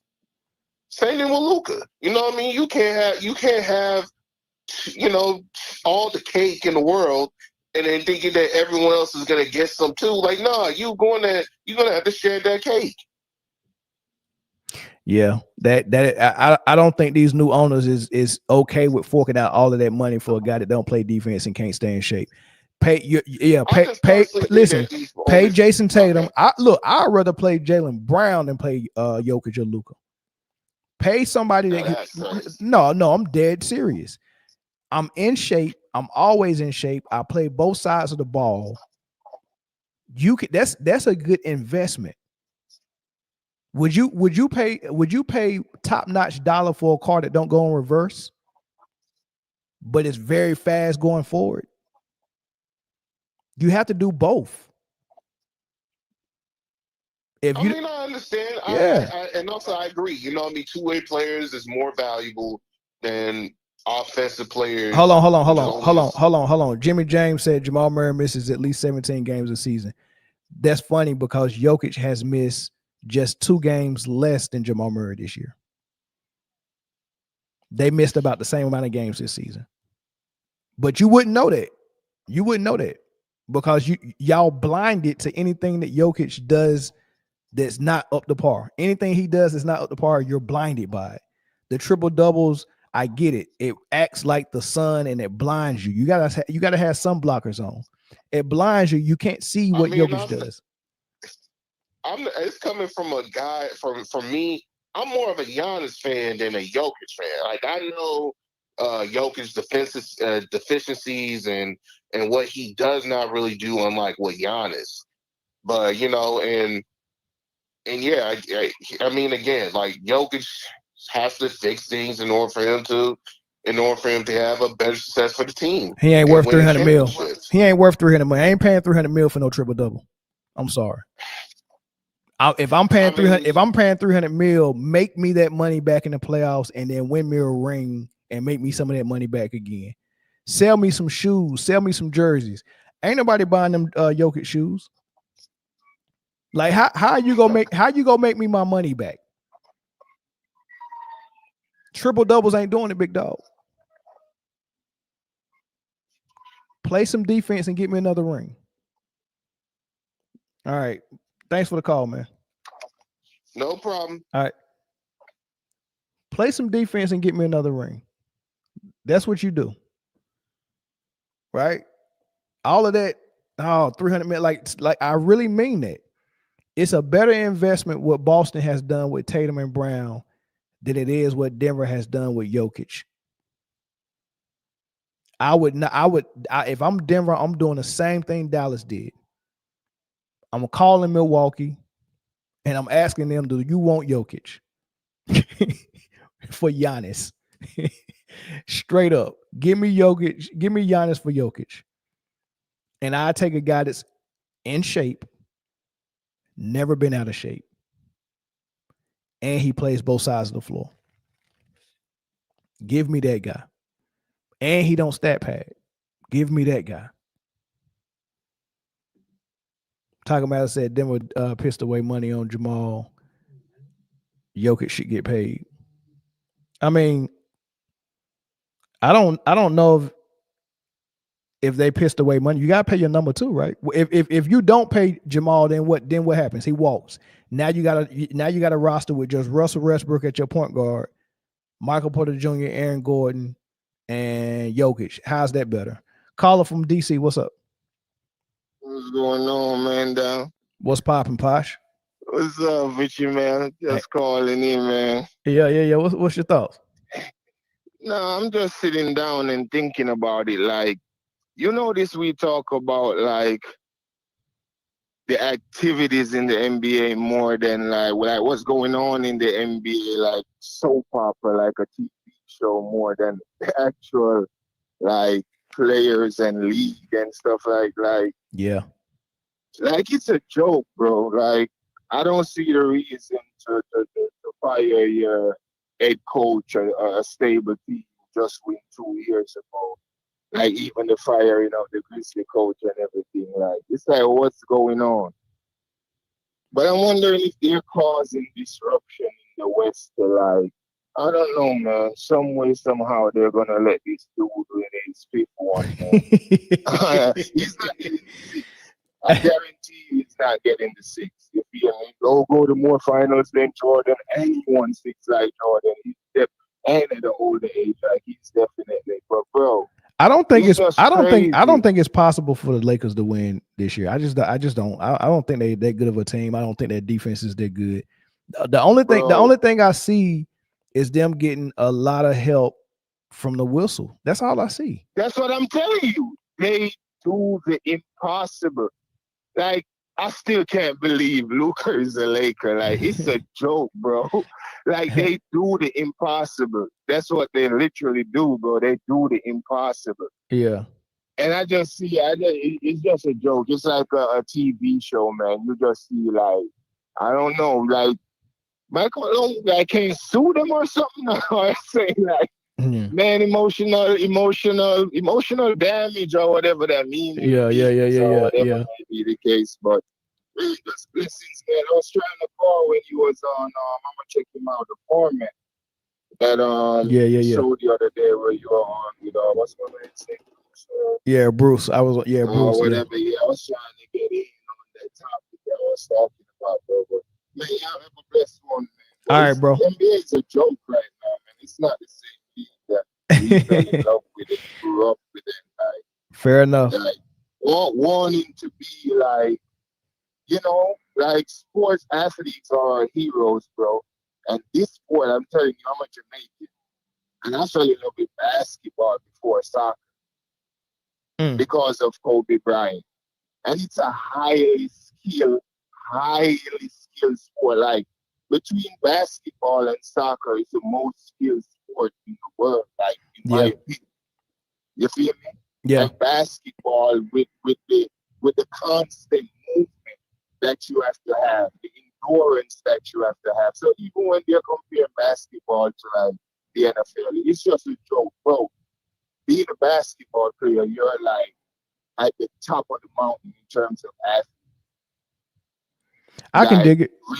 I can dig that. The amount of timeouts you have to call, like soccer, you can play for 45 minutes, halftime, and then 45 minutes again.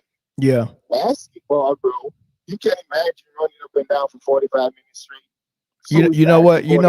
You bleeding over into my last topic, man. I think you go enjoy it. All right, my bro, but have a blessed one, man. I'm gonna continue listening. All right, no doubt. Bless. Yep. All right, that's it for Jokic, y'all. Let's get to the Steph Curry, and this is gonna be quick. And no phone calls for this Steph Curry topic. I just thought this was funny and interesting.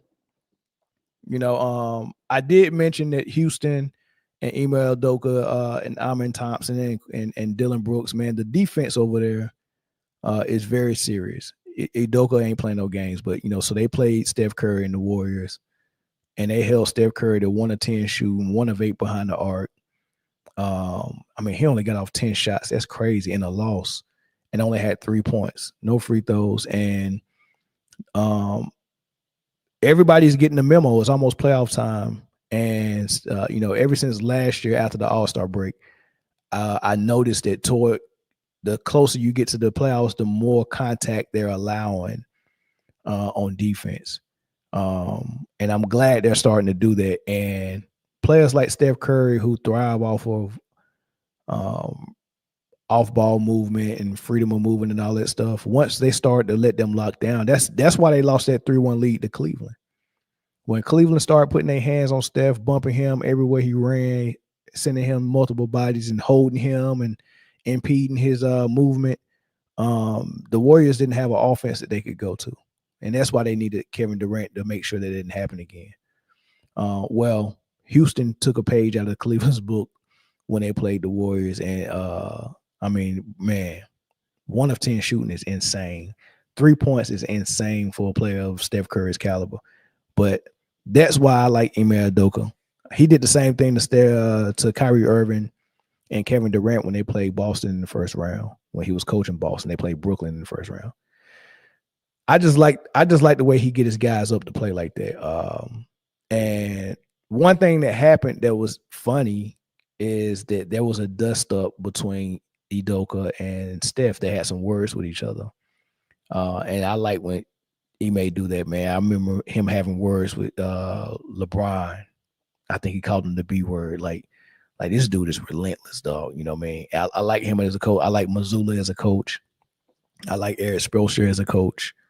I like Chauncey Billups as a coach, man. Like, of course, Greg Popovich. But Ime he's the last of a dying breed. We need more coaches like Ime in the league to help get the league back to what it used to be, right? We need less of the D'Antoni types, those guys that only are concerned about freaking stats and analytics, and get coaches like Mazzulla and Ime Udoka who's concerned about freaking defense and running a good offense, right? These JJ Redicks and all this stuff, man, that it's a war between these type of coaches. Like Ime Udoka is totally different from JJ Redick. Right, bring in BJ Armstrong, get him a head coaching job. We need more guys like that. Bring in Michael Cooper, he might still want to coach. Right, we need that. But I'm gonna play for you what Steph Curry said when he was asked about what the dust up was between him and Ime. He had made a reservation at International Smoke and then he canceled it, and so I was kind of upset with him, and we went back and forth on that.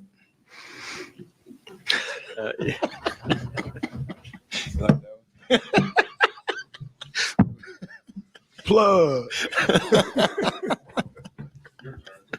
Yeah, I know. You're in the business now. You Yes. show up to Mesquite either, so it was hot.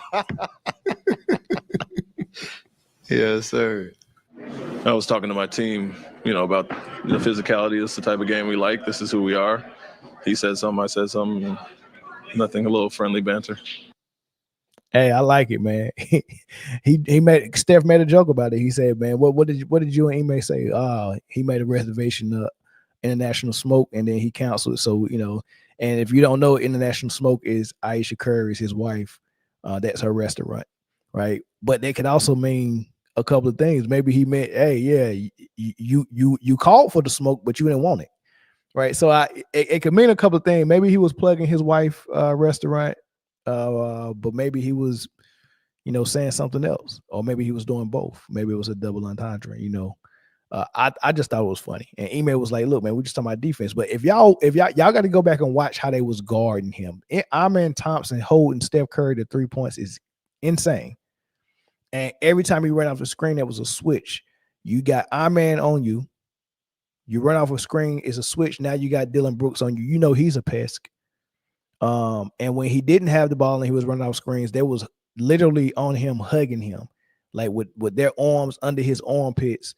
But they wasn't grabbing them. They just had their arms right there, just chest to chest. That's how they defended him when he didn't have the ball. They was chest to chest. I like the game plan. They switched everything. They had multiple defenders out there that can, muscle or overpower Steph and run with them. And that's interesting. And that's the type of thing that Adam Silver said he didn't want in his league some years ago. And he used Steph Curry as an example. He said, I don't think it's fair or good basketball if a bigger guy could just overpower a guy like Steph Curry who's more skilled. So he created a league where a guy like Steph Curry had the advantage over a guy like Amen Thompson because Amen Thompson can use his physicality. And so now a guy with the advantage of physicality, if that was my advantage and your advantage is finesse, Adam Silver created the rules or tweaked the rules and tweak how the referees called the game to where a physical guy would have to play a finesse game with Steph Curry.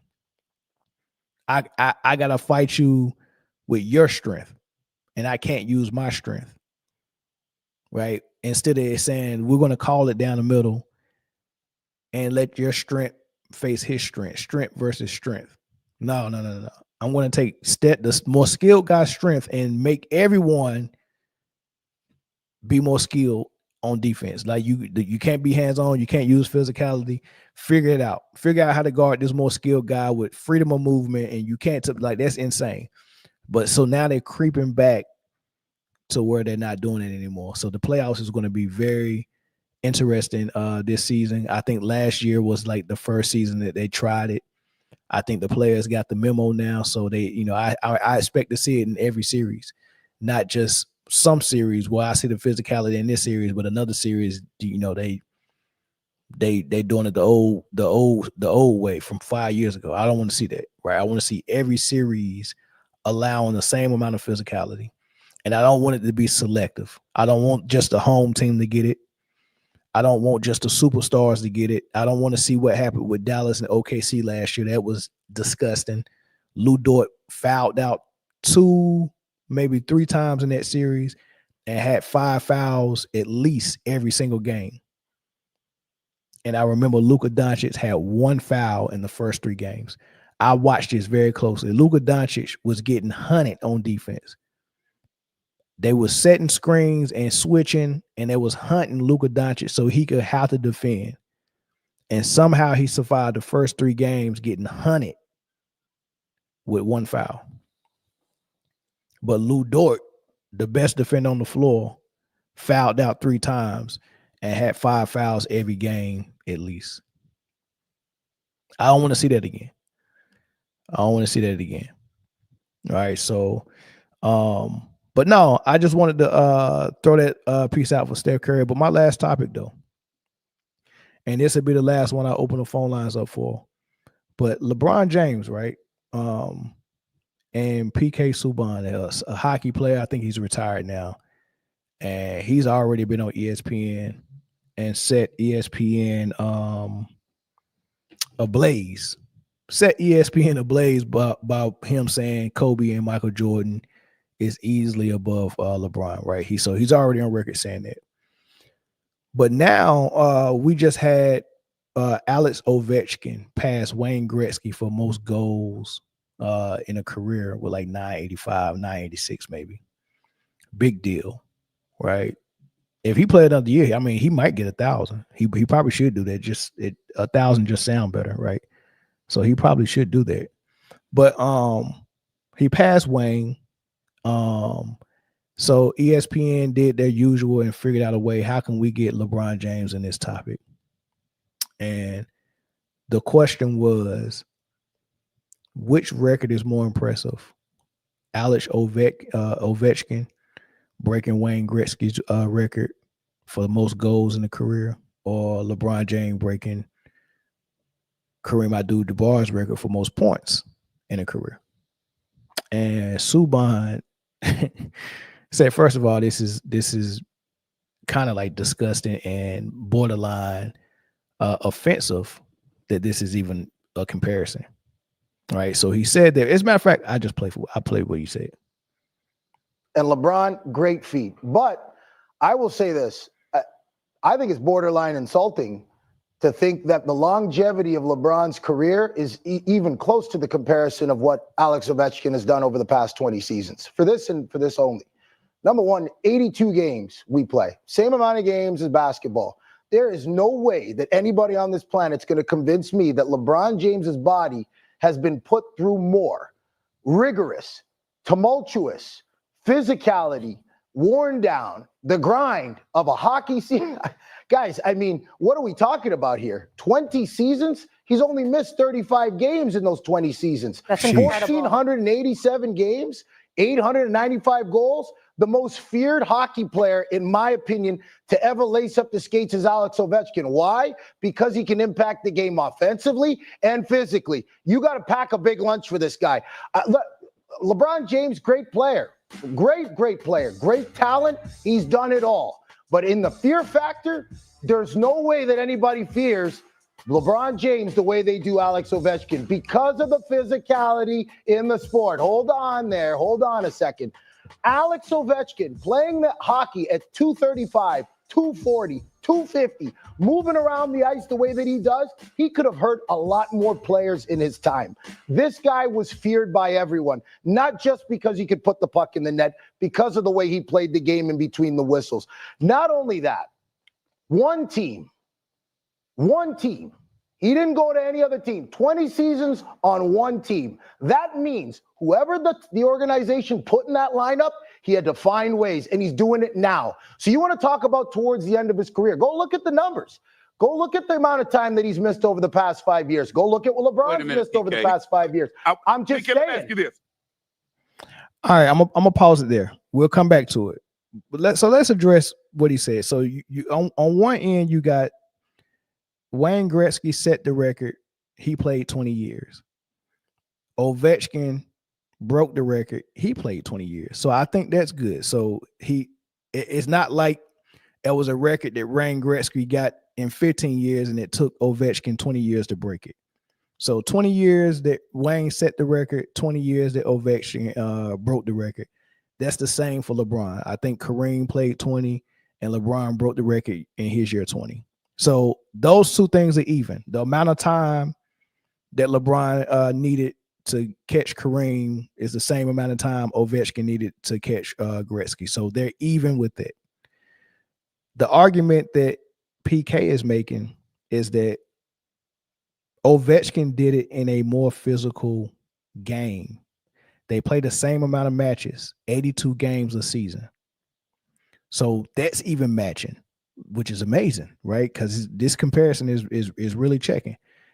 But it's way more physical for Ovechkin to do what he was doing versus a era in basketball where the commissioner has said, I have created this game for more scoring to exist. Right? So this game was tweaked so more scoring can be allowed versus hockey. there's no such thing that I know of. And for people that watch NHL, let me know if it's gotten softer. But I haven't seen anything change in the game that would allow more scoring. Right? I haven't seen it. Right? So that's one of the arguments PK is making. Like, it's offensive to talk about this. Like, it's very hard to do what Ovechkin and Wayne Gretzky did in a hockey game. Like, it's very physical. It's very violent, right? And Ovechkin was feared. He did it on both ends. Very physical. And he only missed 35 games in 20 seasons, right? Even if he missed 40 games, that's only 2 games a season. Can you imagine if LeBron only missed 2 games a season? Only 2 games a season. Just imagine that. If LeBron only missed 2 games a season, right? So I guess that makes it more impressive for you to play 20 season and only miss 2 games a season. 20 years, you only miss 35 games. That's impressive, right? So so those are all his arguments, right? Let me point some other things out, right? This is how it broke down. 50, he 52 goals, 46, 65, 56, 50, 32, 38, 32. I think the most goals he scored in the season was 65. Right? The most goals that Wayne Gretzky scored in the season was 92. Wayne Gretzky scored 92 goals in the season. That's crazy. He scored 87 goals in the season as well. Ovechkin is not even in the top 10 in goals per season. Like I said, 65 was his most, but Wayne Gretzky scored 92 goals in the season. That is insane. That is insane. That's crazy. 92 goals. So is Ovechkin the best scorer we've seen? He's got the record, but I still say Wayne Gretzky is the best scorer we ever seen in hockey. Just like LeBron James. Is he the best scorer we ever seen? No, he's got the record, but I think Michael Jordan is the best scorer we ever seen. Right? Michael Jordan, I think he's got a season where he scored 3,000 points in the season. LeBron James' highest scoring points in the season, it might be 2,600, I think. That's a low scoring season for Mike. Mike was always around 26, 27, 28, and then he exploded for 3,000 in his 3rd season in the league, maybe 4th season. 3,000 is crazy. Michael, like LeBron's never had a 3,000. So I think what Wayne, and then remember, way more physical league that Mike was playing in, same as Wayne maybe. So I think the best scorers are still Wayne and Mike. The GOAT of the sport is still Wayne and Mike, right? But the record belongs to Ovechkin and LeBron, So whose is more impressive? In my opinion, I think Ovechkin record is more impressive. I really do. I kind of lean to what Subban is talking about. So with all that being said, of course, it gets a little heated because Shannon Sharp can't stand to have a debate where the answer is not LeBron if he's involved in the debate. Like the answer is, I don't know and it's all by design, so I don't even get into it. Like it don't matter what the debate is, LeBron has to win it. He's always going to argue LeBron. Nick Wright's always going to argue LeBron. It's annoying, right? It's annoying, but I guess it's a debate show, and if they don't disagree with the person who picked against LeBron, then there's no show. So it has to be a disagreement. All right, so it turned into this. PK, on average, how many minutes does a hockey player play per game? So how many minutes would you say Ovi is playing per game? Well, it's situational. For defensemen, they always play more minutes. But I wish LeBron could play situational. Hold on. Let him finish. I wish he could play situational. Forwards in hockey have to do the most skating. So they may not play the most amount of minutes, but they're up and down. They're in on the forecheck. Go watch Ovi play. What you guys are seeing of him today, everybody wants to look at him now and say, oh, it's easy. That's a shell of who Ovi's been over the past 20 years. You can't have it both ways, though. Yeah. What do you mean I can't have it both ways? What I'm saying is you can't sit up there and marvel at the greatness of LeBron James along with the durability of a LeBron James and then bring up the fact that, Ovechkin played for the same team for 20 years. And as a result, that's hockey. A plus. Yeah. It's still hockey. Now, obviously, that category that you brought up is paramount if you're talking about winning, because obviously you got to adjust to new teammates, et cetera, et cetera. But if you know how to score, you know how to score. It's just that simple. So being a hockey player and being somebody, just because you played with one team, all right, and you have to make adjustments to new personnel, doesn't stop you from losing your ability to score. I'm looking at a LeBron James. Yeah, you went to 3 different teams, but he won with all 3 teams, okay? And the durability is scored with all 3. Consistently a career 27-point per game scorer, not to mention the fact that, again, while winning and scoring 27 points per game, the durability factor, he has been one of the most, if not the most durable athlete in modern NBA time. Alex Ovechkin has been more durable. Alex Ovechkin has been more durable than LeBron James over his career. Go look at the numbers. Based on the simple fact of the sport that he's playing, we can't compare these two. I don't see the comparison. We're playing football on ice. No, you never do. Games. You never do, PK. Hold on, 82 games. Alex Ovechkin, 82 games, is getting hit, dishing out hits. LeBron's not taking those hits. He's not taking the same abuse, guys. You make it seem like Ovi is an anomaly. Okay, Ovi's an anomaly. How many 6'9", 260-pound basketball players have you ever seen be able to handle the ball, do everything LeBron James has been able to do? Tell me the time. Name another basketball player that's comparable to LeBron James. I'll wait. Take your time. He always want to bring up LeBron's measurements. I think that's super weird. It always comes down to measurements for Shannon when it comes to LeBron. It's always measurements. He's going to slip up one day and give another measurement. I think he's going to slip up, but he's always measuring, 6'9" and 270 and move like a locomotive and like all this stuff. I think that's a little weird, man, all the time. But I don't know why he gets so heated. Like just disagree. Right? Disagree, give your argument. It don't have to be like he's so appalled that someone would even think that the answer is not LeBron. It's weird to me. Well, hold on. No one's talking about LeBron James not being special. He is special. But if you want me to hold on, 230, 240. Yeah. But I'm not saying that LeBron James isn't special. If we want to talk about greatness in basketball, that's a whole different conversation. I'll compare a bunch of other players. Yeah, but what I'm saying, LeBron's great, but he ain't Kobe, he ain't Jordan for me. So what I'm saying is, it's not about size. You want to talk about 6'9"? I'm talking about the Jordan's fine.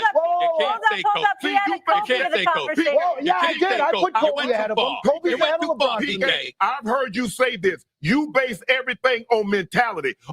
They were at the end of the day. A black mamba gets his credit because it's the only snake that will attack you without provocation. But it's not as dangerous as a top hand. It's not as dangerous as a common brown. So what are we talking about here?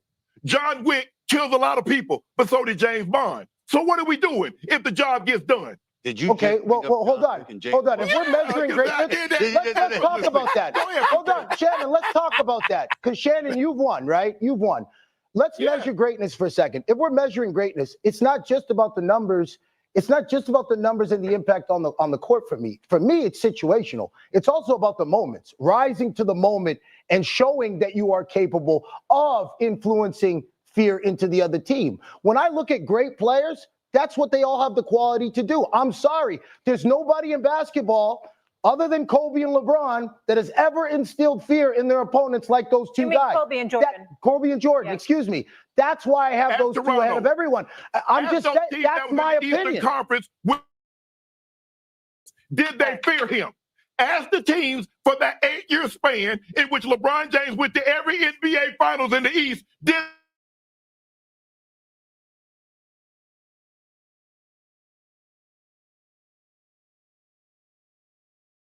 But it's neither here, neither there. So it was supposed to have been a debate on whose record setting milestone was the greatest feat or more impressive.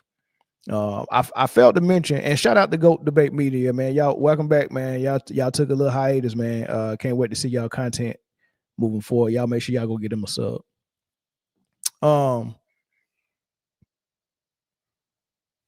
Another thing I forgot to mention, right? All the goals for hockey count as one. So Kareem setting the record with not taking any threes was one thing. LeBron breaking the record with taking thousands of threes, right, is different. So I think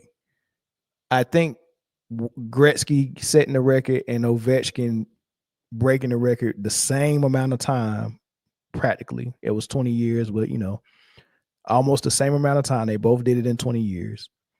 And it's the same one goal that count every time you score, right? So for Kareem to do it with twos and free throws, and LeBron to be able to do it with threes, twos, and free throws, so it's a little, it's a little difference. There's a wing player that shoot threes and a center that don't shoot threes. They both played 20 years. One past the other one, right? So take that for what it's worth, right? So that's one thing. So yeah, I'm leaning toward Ovechkin. They're both impressive though. Both super impressive. And I think as far as names in both sports, LeBron is a name that anyone is going to recognize when you hear it. So there's no better player other than Kareem. I think Kareem keeping the record was just fine. Some records shouldn't be broken. That's what Phil Jackson said. He didn't want Kobe to break Wilt's 100-point record. So when we think about Wilt, we're forever going to think about that 100. But if Kobe would have broke that record, there wouldn't have been much to remember Wilt for, right? And for Kareem, having that scoring record, that's what we remember him for that as well. But we also remember him for the skyhook. So, I mean, I just don't like people that paved the way name to get forgotten. But another way of looking at it is there's a new generation that's coming who never seen Kareem play and don't even know who he is. So maybe they need someone from their generation to have that record. So I look at it a couple of ways. So Ovechkin and LeBron, two greats. I mean, you can't handpick better people to have those records. I just think Ovechkin's was harder and more impressive, right? That's my whole thing. The last thing I say about it is I don't like when he mentioned Kobe and Shannon was like, "Oh, please, like Kobe ain't ahead of LeBron," and Stephen A had to jump in. Nah, you making it. I mean, you was good with saying Mike, but not Kobe, man. You can't say Kobe. I'm trying to figure out why you can't say Kobe. Like, what agreement have they made in the media to where you can't say Kobe? Like the type of the way they brush off Kobe when his name come up, like, oh, now you can't say like his name can't be said, because if his name is brought up, it's not a winnable argument for LeBron. Like, they just do not even entertain the conversation. Like, you can't even bring Kobe up. Don't bring Kobe up. Not in no LeBron conversation. You can't do it. What do you mean you can't? You can't say Kobe. Why can't you say Kobe? Nobody has ever explained that to me. Why can't you say Kobe? Stephen A. Smith, you can't say Kobe? Who name? You can only say LeBron and Jordan's name? When we're talking about the greats, you can only say LeBron and Jordan. There's a lot of people that vouch for Kobe who don't. First of all, I don't think people respect LeBron James for real. Like the people that played with him and do business with him, stuff like that. Yeah, sure, those. But I think for Kobe Bryant, for all the players, even the ones who don't think that he's in the debate, they all feared and respect him, right? So I think if you get a room full of 1,000 former basketball players, former analysts, former writers, former GMs, if you get 1,000 of them in one room, I think out of all 1,000 people that's in the basketball NBA community, I think the respect for Kobe Bryant, and if you coached against him or played against him, the fear for Kobe Bryant you'll probably get around 95% of that 1,000 all respect them and fear them. But the difference with LeBron, I think if you get that same 1,000, I think only about 30% of them respect them. And I think even less than that fear him. That's the difference between Kobe and LeBron. Everybody respected Kobe. Almost everybody feared him as well. I think everybody feared him. Fear and respect. But for some reason, they don't want to give him the nod in this conversation when you work in the media. It's just really the media people. It's not the players. It's not the GMs. It's not the coaches. It's the media people. It's once they get in media, all of a sudden, Kobe's name can't be brought up. And I don't know if the story for Kobe is not that good. I don't know if it got anything to do with Nike. I don't know if because the NBA has been riding LeBron's back for so many years that the word is out that you can't. I mean, like maybe why he's still playing. He has to be that guy. And as soon as you bring Kobe into it, it's very obvious. You remember that stand up when Cat Williams said the Chrysler 300 looks like what was the car? Maybe a Maybach. The Chrysler 300 looked like a Maybach until a Maybach pulls up beside it. You get what I'm saying? Or it looks like a whatever car. That's how it is. Like I think LeBron, everything they say about LeBron, all the narratives and the false narratives and the lies they say about LeBron, it looks really good until you bring Kobe into it. And then when you bring Kobe into it, that comparison is very, very different. Like, oh man, it's kind of obvious this guy ain't it. So they have to dismiss Kobe at every turn. They have to dismiss it before the conversation even starts. As soon as his name come in, oh no. You can't say Kobe. No. You can't say, get Kobe out of here. Kobe. I mean, Nick Wright said Kobe. The fact that Kobe Bryant's name is even mentioned in this conversation is what do you say? Is a farce or some crazy stuff he said.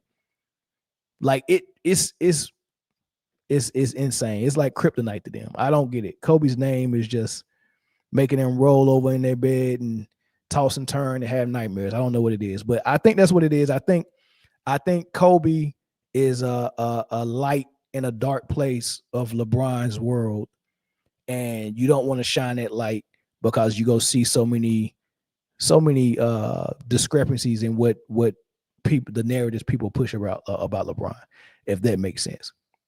So with that being said, phone lines are open. I want to hear what y'all think, man. Two things.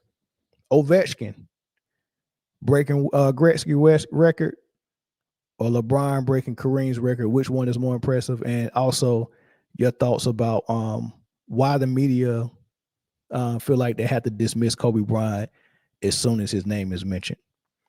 And then we'll take probably about 2 or 3 of those phone calls, and then we'll end the show, man. I appreciate y'all sticking in. But yeah, we'll take 2 or 3 of those phone calls and end it.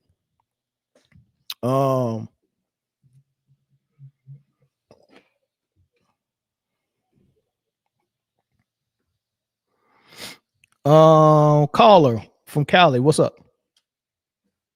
What's up, Mel? This is Roland Curtis. How you doing? Roland, what's up, big dog? What's your thoughts? So, I don't follow NHL, but just from the conversation you just had, I would go with Ovechkin being having a more impressive record than LeBron James. As far as between Gretzky and Ovechkin, I looked it up.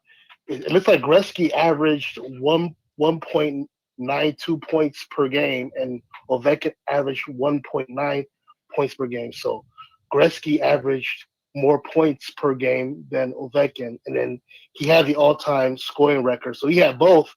It looks like to me Gretzky is the better scorer than Ovechkin. With LeBron James, he has the all-time, but his average is far below Michael Jordan. Michael Jordan has the highest average of all time. Mm-hmm. So, like you mentioned the 3,000 points in one season. So I would go with Michael Jordan as being the best scorer ever, and definitely better than LeBron James. As far as Kobe Bryant, it's interesting because when I I brought up that thing that you said a long time ago, where you said, and I was the same way, that we wanted LeBron James to surpass Michael Jordan, but when he didn't, he just admitted, he just took the L and just said, okay, we got to look for somebody else. While other people just want to continue this lie that LeBron is somehow better than Jordan. But it's interesting because I mentioned that I knew you said that, but I didn't know about other people who have Michael Jordan as the GOAT as far as like basketball YouTube content creators such as Dreamers Pro, Scap Attack, and Ticket TV. But it's interesting because when you think about those three and yourself, to me, from what I've observed watching this basketball YouTube media thing, you four are got to be the biggest Kobe Bryant fans on YouTube. Nobody speaks up for Kobe Bryant more than you four. You guys speak up for Kobe Bryant more than anybody in the legacy media. Mel from Man Down Sports, the guy Ticket TV, Dreamers Pro, and Scap Attack. And the interesting thing about that is that although all four of you are the biggest Kobe Bryant fans, all four of you have Michael Jordan as the GOAT. And that's why I respect more Kobe Bryant fans than LeBron fans, that you guys are able to distinguish between your favorite player and the greatest player, where the greatest player is more objective and then your favorite player is more subjective, where you liked Kobe Bryant for different reasons, but you understood that he didn't surpass Michael Jordan and you're willing to accept that and move on. While the LeBron guys they're trying to lie to themselves. They're trying to lie to other people. And that's what, like you said the other day, I don't like lies. I just want to just keep everything, keep the truth out there and just kind of face it and move on. Yeah. So hey, quick correction though. I'm not a Kobe fan. Are you a Kobe supporter? No. Something like that? No. I don't like no players. They're strangers to me. I don't know them. So there's no player I like. None. I don't love them. I don't like them. I don't hate them. I don't dislike them. The only thing I like is basketball. As a matter of fact, I love basketball. That's it. I love basketball. So no, I'm not a fan of any player. So yeah, I'm completely objective because my goal is to shine a light on good basketball, and when good basketball is being played, those are the teams and the players I talk about, because that's what helps me keep watching when I see somebody that's perfecting their craft in a way that Kobe did or Michael did. I like to see people perfect their craft, and I'll talk about those players and those teams. But liking them, no. If you told me Kobe Bryant was at the 7-Eleven right now up the street from my house, I'm not going up there. I don't want to talk to him. I don't want to see him. Yeah, I don't like him. Do you have a favorite player or no? Rod Strickland. Okay, so Rod Strickland's your favorite player. And it's interesting. Yeah, Rod. I know who that is. I could watch Rod play all day long. I watched Rod play for the Bullets, and they was barely making the playoffs. I mean, right, the Washington Bullets. I modeled my game after Rod. He's the godfather of Kyrie Irving, right? Yep. Also, and there's another thing I wanted to bring up. So, but you guys, you four, at least, you guys don't. It seems like you guys don't let people dismiss Kobe Bryant as much as everybody tries to dismiss him. And I think, with the other guys, the other three that I mentioned, they will actually say, I've actually heard them say Kobe Bryant is my favorite player. So I guess, you will be different from those three. But you four seem to like defend Kobe Bryant as far as when people try to dismiss him. It's interesting because even that guy Scap Attack, he said, and when you talk about why do people disrespect Kobe Bryant, Scap Attack said that as much as Kobe Bryant's his favorite player, he doesn't see any way that Kobe Bryant can be in the GOAT conversation. But then he also says that, and if Kobe's not there, then LeBron is definitely not there. So yeah, that's fair. Yeah, I'll leave it with that. Yeah, all right. I'll leave it with that. Thank you, Mel. All right, thanks, Big Dog. Right. Yep. All right. All right, let's get one more call in.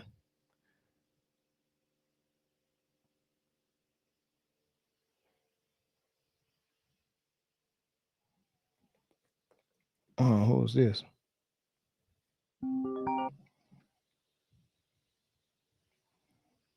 Caller, what's up?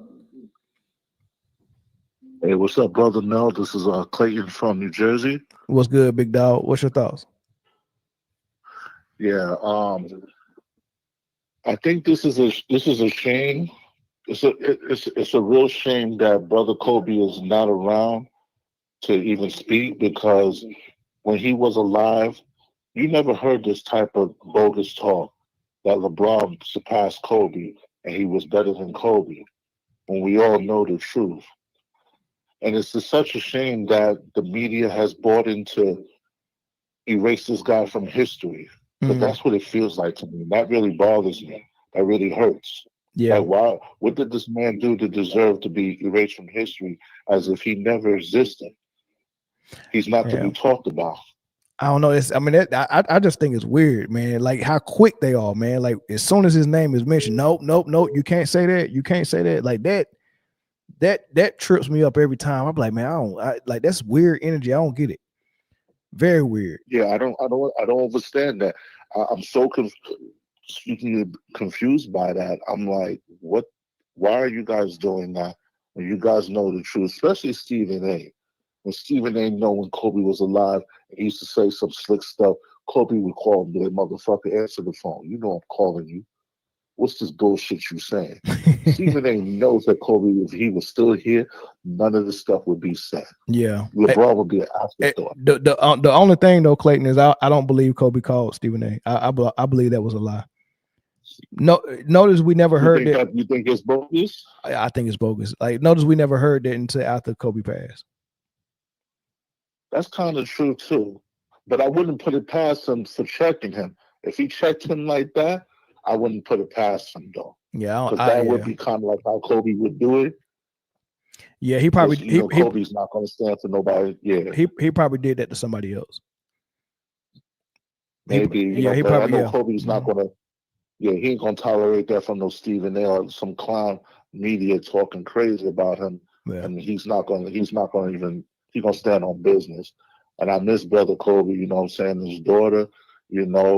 But it's just such a shame that how people just treat him. And I'm like, Dad, is this how it is? What happens if brother Michael passes away? Now we're gonna say LeBron is better than Michael now because he's no longer here. He can't speak for himself. Yeah, they'll probably say that's what I feel like. That's what it's doing. They'll probably say nobody was saying this about Mike until he passed. Yeah. You notice they said that about Kobe.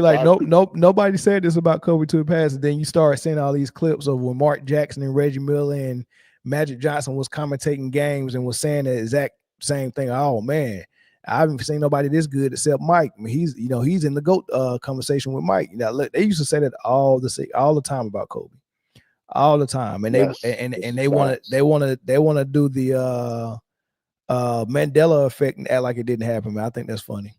But I appreciate it, Clayton, man. I'm gonna get some more calls in here before I end it, man. Thanks for the call.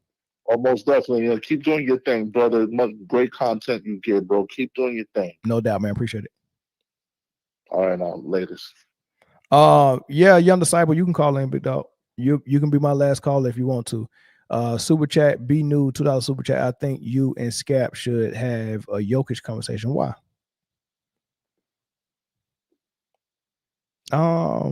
Why should we have a Jokic? Oh, because we disagree. Nah, he could just watch the channel. And I think what we're doing is perfect. Whenever I see fit to debunk a false narrative, I make a video and I debunk a false narrative. And whenever he see fit to make a video about Jokic or one of his teammates, then he make a video. I think that's perfect. I think what people want to see is a debate, because we got different opinions on the subject matter, and they want to see a debate. But me, with how busy I am with work, whenever I get invited to a debate, I just tell the person, let's pretend we did it and you just say you won. That way we could still have our time, that hour or two. I get to keep it and he get to keep his. Yeah, because I think it's pointless. You undecipher the numbers on the screen. Call the number. Numbers on the screen, big dog. Why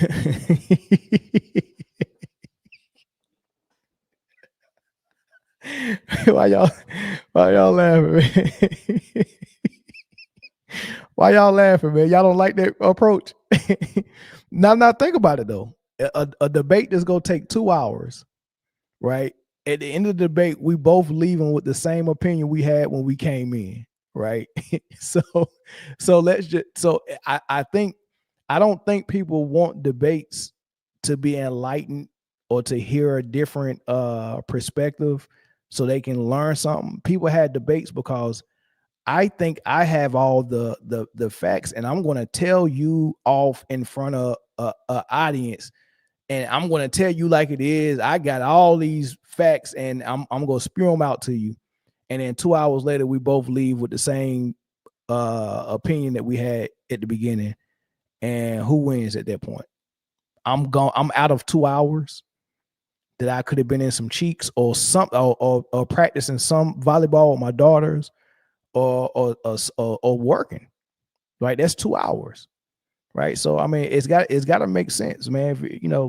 I get maybe somebody want to see that, but I mean, how do you give somebody they want to see or give somebody something they want to see when you don't even want to do it? I just, it's just 2 hours, man. Like, you undecipher the numbers on screen, man. I mean, call the number. Isaiah Rashawn, you can't call, man, because when you call, you be drunker than Cootie Brown every single time.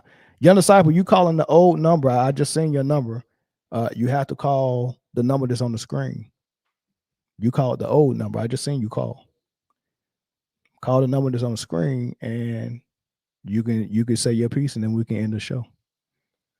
See, this is the. Okay, there we go. Caller from Texas, what's up? What's up, man? What's good? What's popping? Hey, what's popping with you, Nate? You good? Yeah, I'm good. You're good. Yeah. I see, bro. Hey, bro. The reason why people act like that, bro, because it's not a discussion. I mean, y'all need to stop saying that other stuff too, bro. Y'all need to stop acting like Kobe was. If a person would say that if he was alive, yes, they would. Nigga, Stephen A. used to say it when he was alive. What are we talking about? Hey, well, hold on. First of all, let's back up. First of all, stop all that. What you got on my 40, man? Because last time we talked, you was like, "Hey, man, give me the cash out, man. I'm donating. I'm donating so you can get a new camera." Man, you sent it to the wrong. Heck no, I ain't get it. Oh, nigga, on my mama, I sent that, bro. Oh, that's crazy. What? Yeah, you sent it to the wrong spot. She sent it. No, don't do that, bro. Don't tell me that, bro. No, I ain't get it. No, you dead ass serious? Yeah, I ain't get it. I hope you ain't sent it to the wrong thing. But listen. Go ahead. Back to Kobe. Yeah, back to Kobe, bro. Yeah, but make sure you send it to me again, so I can redo it right now. Why is it pushing my mind? Okay. But listen, bro. Like I'm just saying, but y'all need to stop saying that. Like if Kobe was alive, bro. Kobe would y'all stop that, bro. Like Kobe wasn't no super tough guy. Like y'all need to stop that. I'm just saying, bro. Tell people stop saying that, bro. Okay. For you, I'll stop saying it. How about that? No, I ain't even saying you because I don't think. Yeah, but I heard you say it. No, you saying it too? I probably did. I'll stop it though. Come on, man. I'm just saying, bro. Stop saying. And bro, the dude. Bro, I'm saying like the dude threw Kobe in there, bro. No, nobody didn't throw Kobe in there, bro. Like y'all gotta stop like getting mad when people have responses to situations where they not even talking about Kobe. Bro, Kobe wasn't even the conversation. You get what I'm saying? You don't think it's disrespectful to dismiss him? Dismiss him from what? The GOAT conversation? I mean, not the GOAT conversation, because I don't think that's a conversation, but like him being mentioned in the same breath with LeBron, they dismissed that like, oh man, like he's beneath LeBron. Like you think Kobe is beneath LeBron like that? As a basketball player? What you mean beneath them, bro? I mean, yeah, you use a lot of like lingo, bro. That okay, listen, bro. Is it disrespectful? Do I feel like it's disrespectful to have a conversation about Kobe versus LeBron? No, I don't feel like it's disrespectful. Look, Right, so but I wouldn't dismiss it. Right, but that's what I'm saying. Stephen A. Smith and Shannon Sharp dismissed it like it was disrespectful to even mention his name in the same sentence with LeBron. That's where the disrespect comes at. Like, man, you just go brush him off like that. Like, seriously, you get what I'm saying? Say for instance, I'm at the card table playing, and I don't know, we doing $200 a hand, right? And then you come in there and be like, hey man, hey, look, I want in, and I just laugh at you like, man, it's $200, man. You can't get, like, come on, dog. Like I look at you like it's just laughable that you even tried to get in at $200 a hand. You would take that as a slight, like, dude, you think I don't have $200 that I can spare for this table? That's how Kobe's name. I get that. That's how they did it. Like, that. Oh, you brought Kobe name up when we talking about LeBron? Like, get out of here. Bro, I get that, bro, but look, bro, judging from, okay, I'm saying, think about it from somebody's vantage point, bro, that ever since 2016 that they had LeBron over Kobe. Let's just say that. Let's just say somebody had LeBron over Kobe in 2016 after LeBron did what he did, right? Okay. I'm saying, you don't think 9 years later, like all that LeBron and done and accomplished, nigga, like it's gonna be a section of people, bro. Listen, at some point in time, bro. Like, I mean, I'm just saying, judging off of what people judge off of, like, you got to think about it, bro. Like, opinions are going to change. Like, I get what you're saying when you be saying, why Nick Wright and other people's opinions have changed. But you have to think about all the shit that LeBron has done, nigga, since then. Like, yeah, but at some point in time, you got to see that it's beating a dead horse. Like if we was competing on who can kill a horse the best or the fastest, and I do it quicker and faster than you and better than you, and then I go about my business, and then I come back later and you still beating that horse. That's what beating a dead horse is. Like, the horse is gone, the horse is dead. Like, you can't get more points by how well you beating it after it's done died. Like the GOAT debate. What you mean by that? What you mean by that? What I'm saying is the horse that I'm talking about is the GOAT debate. That horse has been dead. Right? There's no debate. Mike has already won it. LeBron already lost it. What LeBron is doing is continuing to beat that dead horse, and he wants us to be impressed by the style points he's collecting while he's beating a dead horse. Michael Jordan retired and went and done 1,000 different things after he retired, and this dude's still trying to play to collect brownie points. So why did Jordan come back? Because he wanted to teach his players how to play that he brought in as a GM. If you're my age, you saw the newspaper clippings and you saw him explaining why he was coming back. He was the GM. He looked at Rip Hamilton, Ty Lue, Kwame Brown, and all them people play with no passion. And he said, I want to get out there and show them how to play with passion. He didn't come back to win a ring. He didn't come back to try to get Kareem's record. He came back to show people how to play with passion. That's why he was diving on the floor at 40 years old. That's why he was. Why did he come back? Why did he come back the second time? What for the where's this? I just told you. No. Say the I mean, why did he? No, I'm saying I meant the first time in 9-3 when he came back, like at 9-5. Why did he come back then? Oh, because he missed the game. I mean, that's obvious. You know he retired. You know he was only like 10 years when he retired, right? Yeah, I know that. So he had already had 3 rings. Like 11. Like 11. So he came in. He three-peated, won a gold or 2 gold medals, established that he was the GOAT of basketball all before year 11. And then his dad, and then his dad passed. Hold on, y'all. Hold on. And then his dad passed, and he lost his passion for the game because his dad was gone. Right? This is, you know what I'm saying? Not true, bro. What's true then? Not true. Out of Michael Jordan's own mouth, bro. He said, like he said, you can look it up yourself. He said that he was gonna retire anyway, bro. He said only him and his dad knew. That's what he said, bro. Okay. Jordan said that. I ain't talking about no reports or no nothing like that. Jordan said that. He said the physical and mental, like he was wore down physically and mentally. That's what Jordan said, bro. Okay. I mean, 3-peats will do that to you, though. I mean, I ain't tripping, bro. Like, I ain't tripping. I mean, no, seriously. Three-peats will do that, though.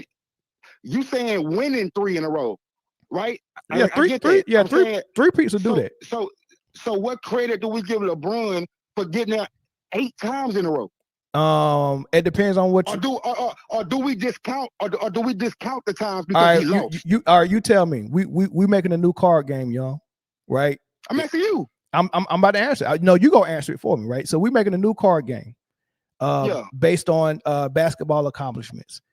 Would the big joker be 2 3-peats, or would the big joker be 8 finals appearances? You got to give me more context. That's the context. Would the big joker be two? Bro, that ain't like context, if we're playing cards and we're trying to see who's gonna win this book, and I drop down 2 3-peats. Do you think you think you can beat that with 8 finals appearances? You got to give me, bro. You got to give me what happened on those finals appearances. You giving me what happened as far as Jordan go, because you're saying 2 3-peats. All right, but on this other side, you trying to leave it like bare as of course a person gonna take 2 3-peats, nigga. If you just leaving that other side bare. Thank you. So that's the big joker, bro. That's not a thank you. You know, you hyping up the question. What? Okay, 4 and 6, 4 and 6, 4 and 6, 4 and 6. MJ is my goat, bro. Like, why are you saying that? Right. I'm asking. I don't even know why you saying that. Well, I'm answering your question. I'm giving you the context. So 4 and 6 is not the big joker. I'm saying no. I'm saying 6 and if you asking me, is 6 and 0 right better than 4 and 6? I'm gonna say no. Oh wow. Yeah, I'm saying if you just giving me off of that. Like, bro, I'd rather get there 10 times, bro, than get there 6. Hey, bro, what y'all try to do is, bro, y'all try to shrink wrap.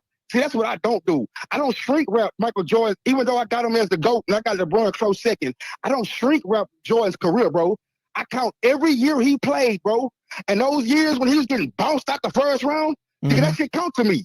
That shit count to me, bro. It should count. It should count. Okay, so what I'm saying is, so y'all try to make it seem like getting bounced out the first round, nigga, is better than getting bounced out in the finals. You ain't never heard me say that. I will never ever. Okay, then. This is what I will say, right? If like I said, it's a card game. If you give me bounced in the first round versus making it to the finals, of course, making it to the finals trumps getting bounced in the first round. But we've never compared a first round bounce to a finals appearance. We're comparing because it's not comparable. You're right. It's not comparable. What we're comparing is 6 finals wins to 6 finals losses and 4 wins. And the 6 finals wins with 0 losses is better than 4 finals win with 6 losses. That's easy. That's easy work. So hold on, y'all. So when you're comparing their finals record, that's the only thing I've ever compared. Now let's go down to I don't do that. Right. Let's go down to that. Let's go down to their failures. MJ got 6.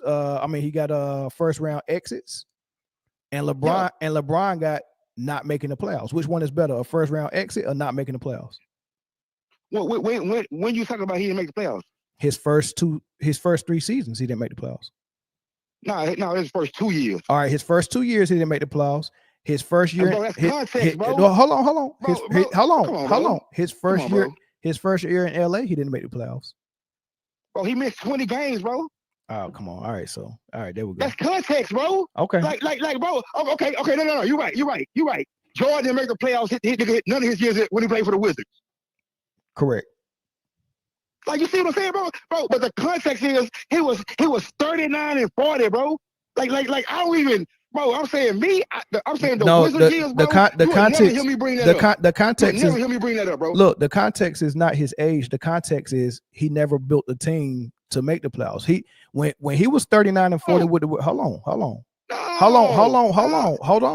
What them excuses?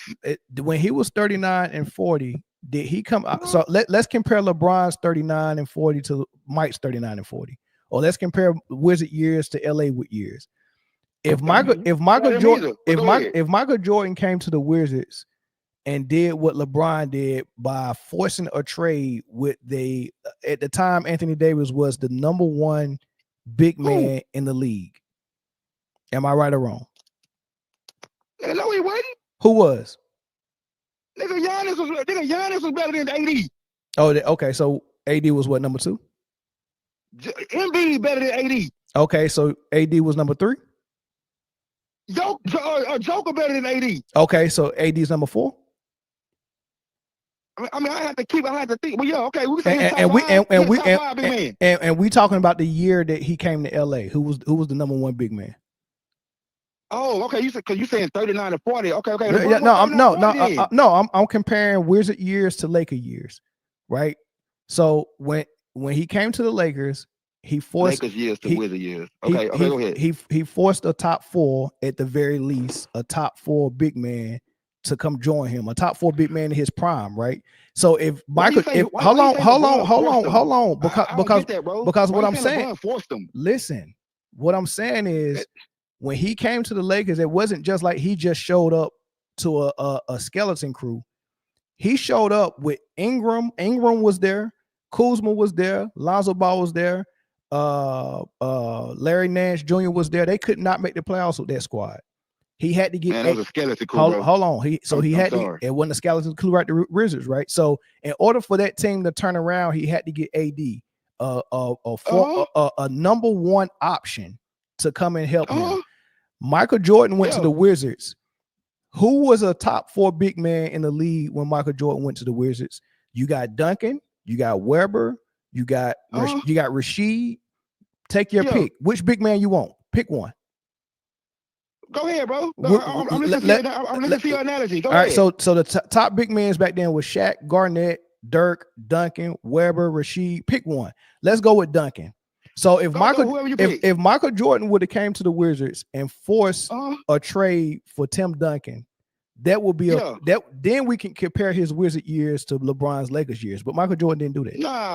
Nah, bro. Am I right or wrong? Am I right or wrong? Bro. Did Michael Jordan show up and get the top 5 or top 4 big man in his prime to come join him? Bro, he the GM. Did he show up and get a top? Did he get a top 4 big man? Is a yes or no? Is a yes or no? Is a yes or no? Bro, why are you asking LeBron to do the same thing that Jordan did, bro? Because because that makes it comparable. No, bro. Nothing is gonna be, bro. Nothing's gonna be just the same. Let me ask you something. It makes it comparable. It makes it comparable. Man, let me ask you. I'm not gonna answer it if you don't answer my question. I'm not gonna answer yours if you don't answer mine. Like, what's your question? The question is: did Michael Jordan force a top 4 big man in his prime to come join him in Washington? Nigga, LeBron didn't force nobody to come to. Like, you keep saying that force word, bro. Yes or no? Like, bro, can't nobody force AD to leave the Pelicans, bro, unless AD want to do that. You understand what I'm saying? Answer the question. Like you keep bro. No. MJ didn't force nobody to come to his team. Right, neither did LeBron. So you can't compare the Wizard years to his LA years. I got a question for you. Yeah, I got a question for you then. Yeah. My question for you is that don't you compare? He would do it all the time. Don't you compare what KD did to what LeBron did? Which it depends on what you're talking about. Like, nigga, don't get slow, nigga. You know what I'm talking about, nigga. Don't you compare what LeBron going to the Miami Heat, nigga? Don't you compare that, nigga, to what KD did going to Golden State? Yes. Nigga, did Miami just come back from beating LeBron 3-1? No, there will be a difference in that, but you can still compare it though. Nigga, so now apply the same thing, nigga, to what we were just talking about. No, that's not you can't apply the same thing. Come on, bro. You can't, bro. Listen, it does not have to be the exact same thing, nigga, for it to be comparable. I never said. I'm trying to show you. I never said it was the exact same thing. I said it was comparable.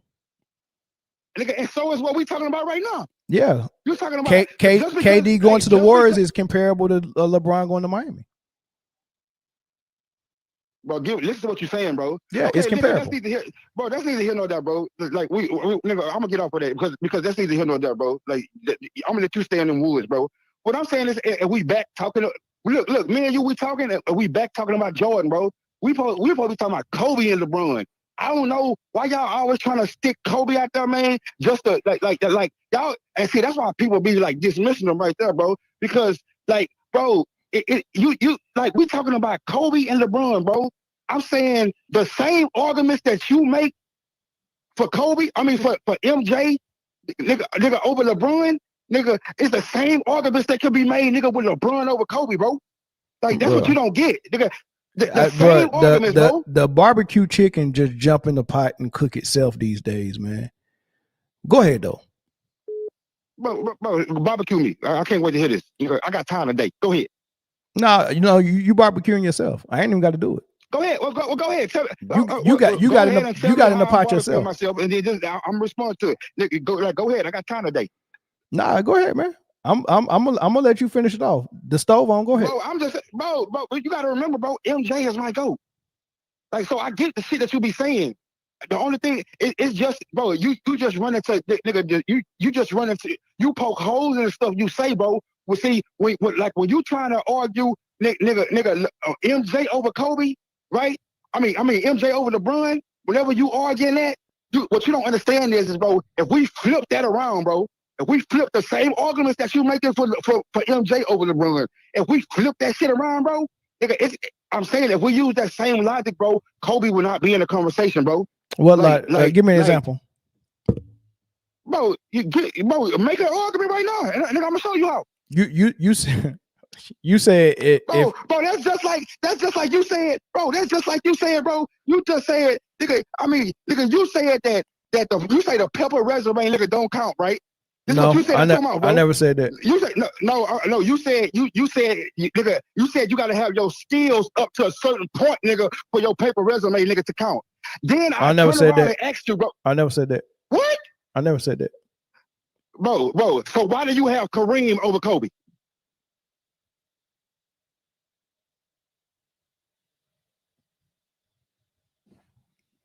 Hold on, say it again. Nigga, why do you have Kareem over Kobe? Nigga, don't quit it. You want me to describe my whole philosophy behind the GOAT debate as well? No, bro, just tell me why you got Kareem over Kobe. Because I said when you take the skill set of a player, you take how complete they are as a player, that gets you to a certain point, and then when you add in what they done in their career, which is the paper resume, when you put those together, that's where I put you at. And I think Kareem has done more. So why do you have Kareem over Kobe? I just explained it to you, and I'm telling you right now.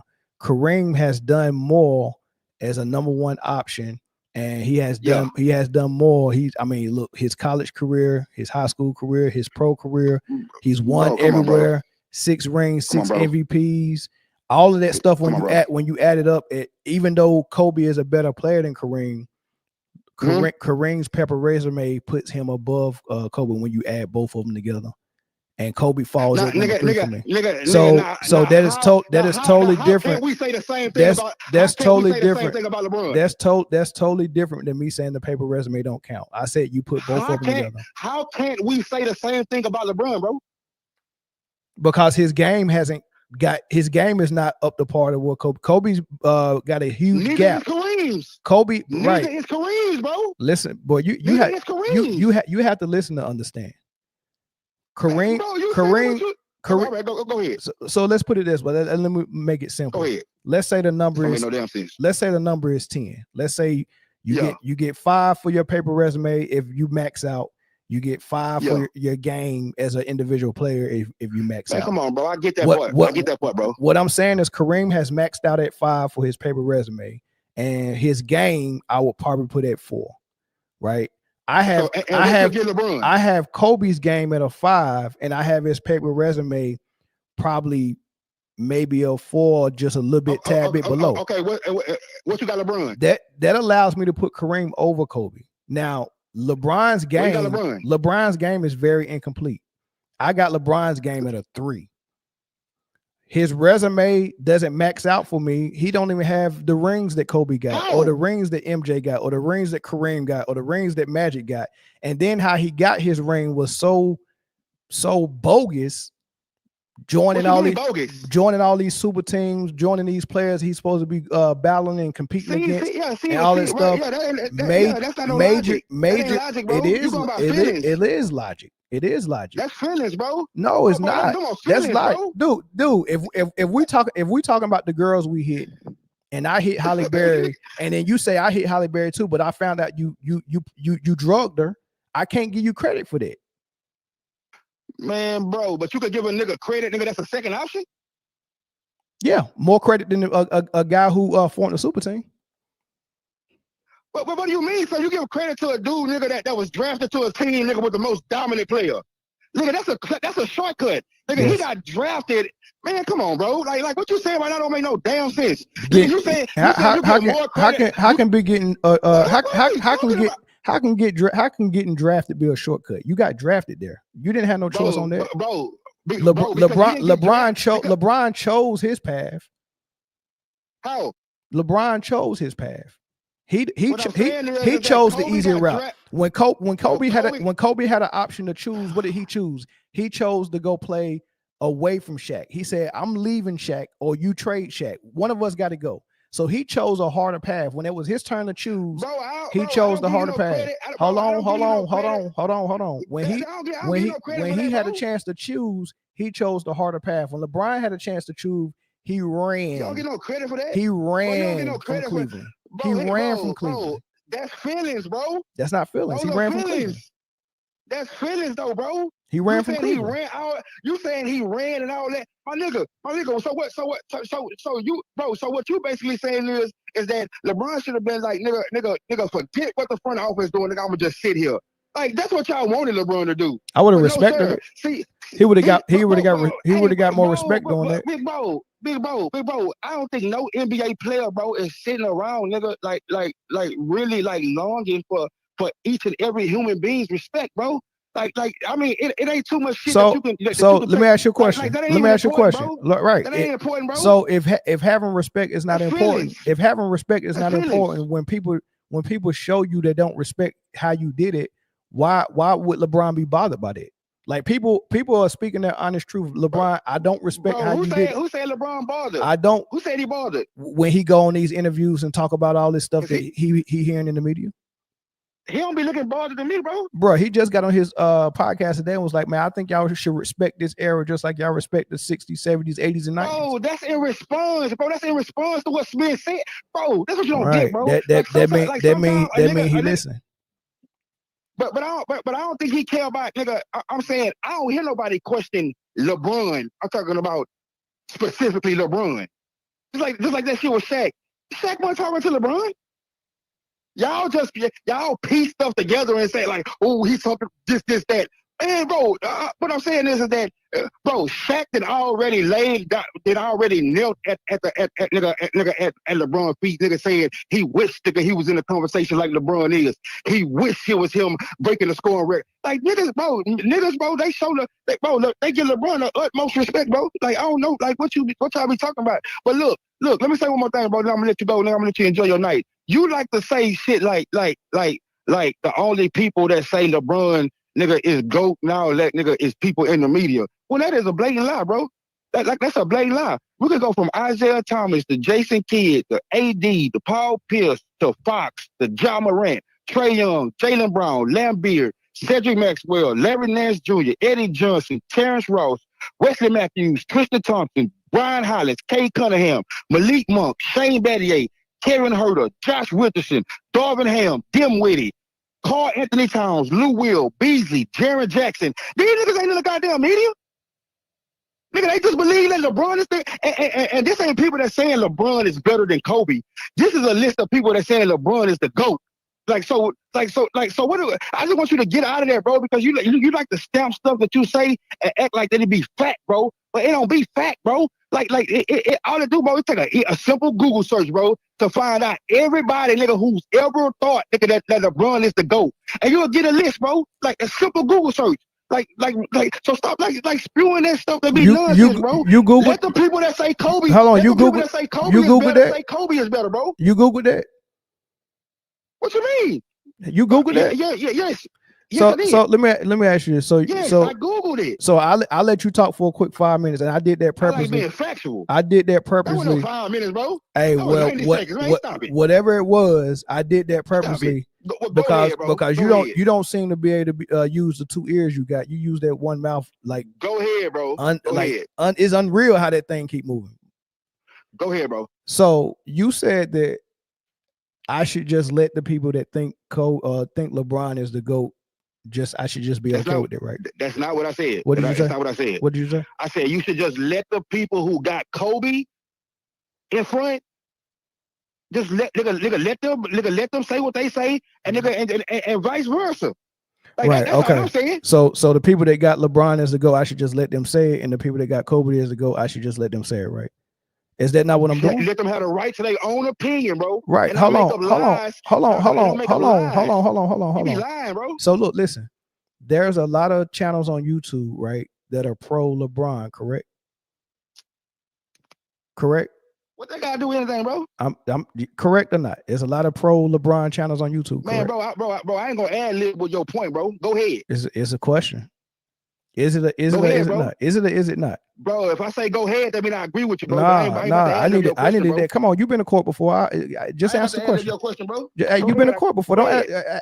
assume the position. Don't act like you don't know what this is. Yes or no? Nigga, I ain't no trial, but I ain't no trial. Oh no, you on trial. When you I ain't called know nothing. when you called in, you on trial. Man, go ahead, bro. I'm All listening right. to you, my So nigga. there's a lot of channels on YouTube that are pro LeBron. Yeah. Have you ever seen me over there in the comment section calling their phones and trying to change their opinion on who they think the GOAT is? Bro, Right? do you welcome another opinion or Yeah, not? yes or not? Yes or Bro, no? I ain't Yes or trying to no? change your opinion. Yes or I ain't no? trying to change your Well, opinion. hold on. So why would you suggest that I should Nigga, what let? you say? Why would you suggest that I should let the LeBron folk that think LeBron is a GOAT just have their opinion? Like I've not been letting them have their opinion. I've not been on What are you talking about, bro? I have not went to This nobody's. nigga right here is slow. I have This nigga not slow, went to bro. nobody's LeBron channel and was like, "Oh, you Yes, should." you have, bro. Okay, Yes, you have. I see you on Go James Kingdom, bro. Stop lying. like 2 years ago. You lying again. 2 years ago, it was. We were just you having did it, though. we were just having a But conversation. you did it, bro. I wasn't trying to change nobody's opinion. You don't see me doing that. Nigga, and People neither am I. people come to Bro, this neither am channel. I. So when Neither am I, bro. when it comes to people who think Hey, stop Kobe it. is in high Stop it. regard or who think Jordan is in high regard, Bro, I just said I had Kobe. I just said I had Kobe in high regard. What are you talking people about, bro? the LeBron people You call right here, slow. here to try to change my mind. Am I trying to change your mind? You doing something? No, I'm not.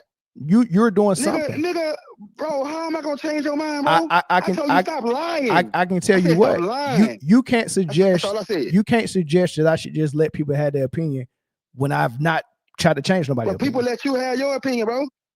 Okay, You entitled to have your opinion, bro. of course I am. Bro, just because. Okay, so what are we talking about? Like you losing me by what you saying right now. Well, if I'm losing, if I'm losing you, I'm saying, bro. if I'm losing you, God bless America. If I'm losing you, because Lord have mercy. Big bro. I hope I'm not. I hope what I said is not losing you. I really hope not. I can't even. Like you won't even let me feel. I'm saying, bro, if a person got Kobe in front of Bron, bro, you don't come up with no conspiracy theories, nigga. Why are they saying that? Nigga, you take it for what it's worth, bro. You accept that opinion, bro.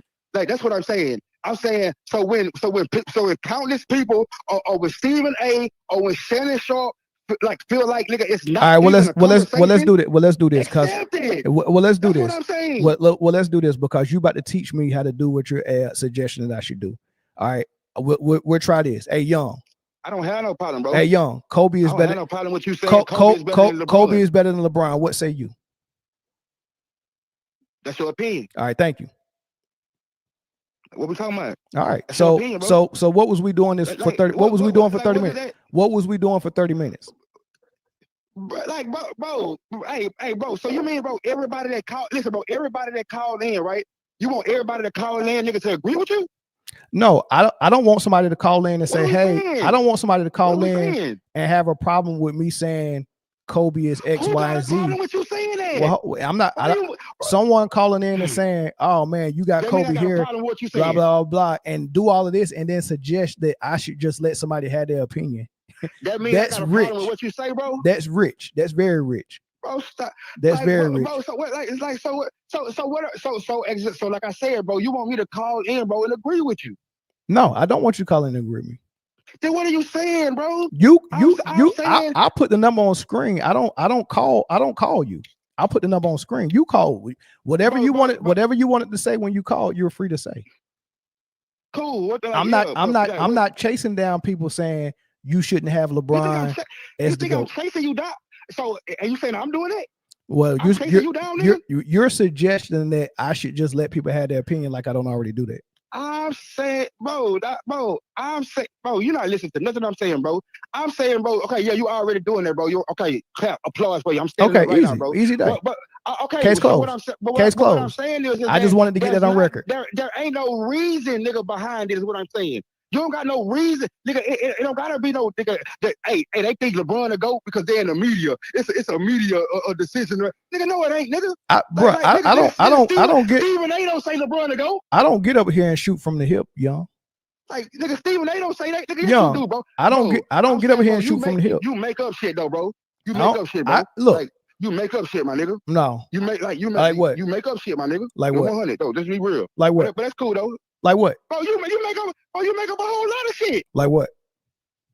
Nigga, bro, a whole lot of shit, bro. Like what? Nigga, you narrative driven, bro. Nigga, listen, bro. I done heard you make up that nigga that LeBron knew. LeBron knew where his son heart thing came from. Like, come on, bro. Like, let's stop acting like nigga you don't do this type of stuff, bro. He did. Nigga, you just said that, nigga. He did. He did know. The doctors told him. Nigga, bro, how do you know that? Cause he said he know. But no. Not that he just found out, bro. Nigga, he congenital heart failure. So you thought LeBron would have had his son out there knowing he got a heart problem, bro? He knew. I just told you he knew. He just he admitted he knew. But he admitted he knew the what? The doctors told him what the doctor told him what the cause was. The doctor just told. Bro, he just. All right, bro. All right. Like, bro, so what you saying is that LeBron knew that his son had a heart problem and had his son out there playing basketball?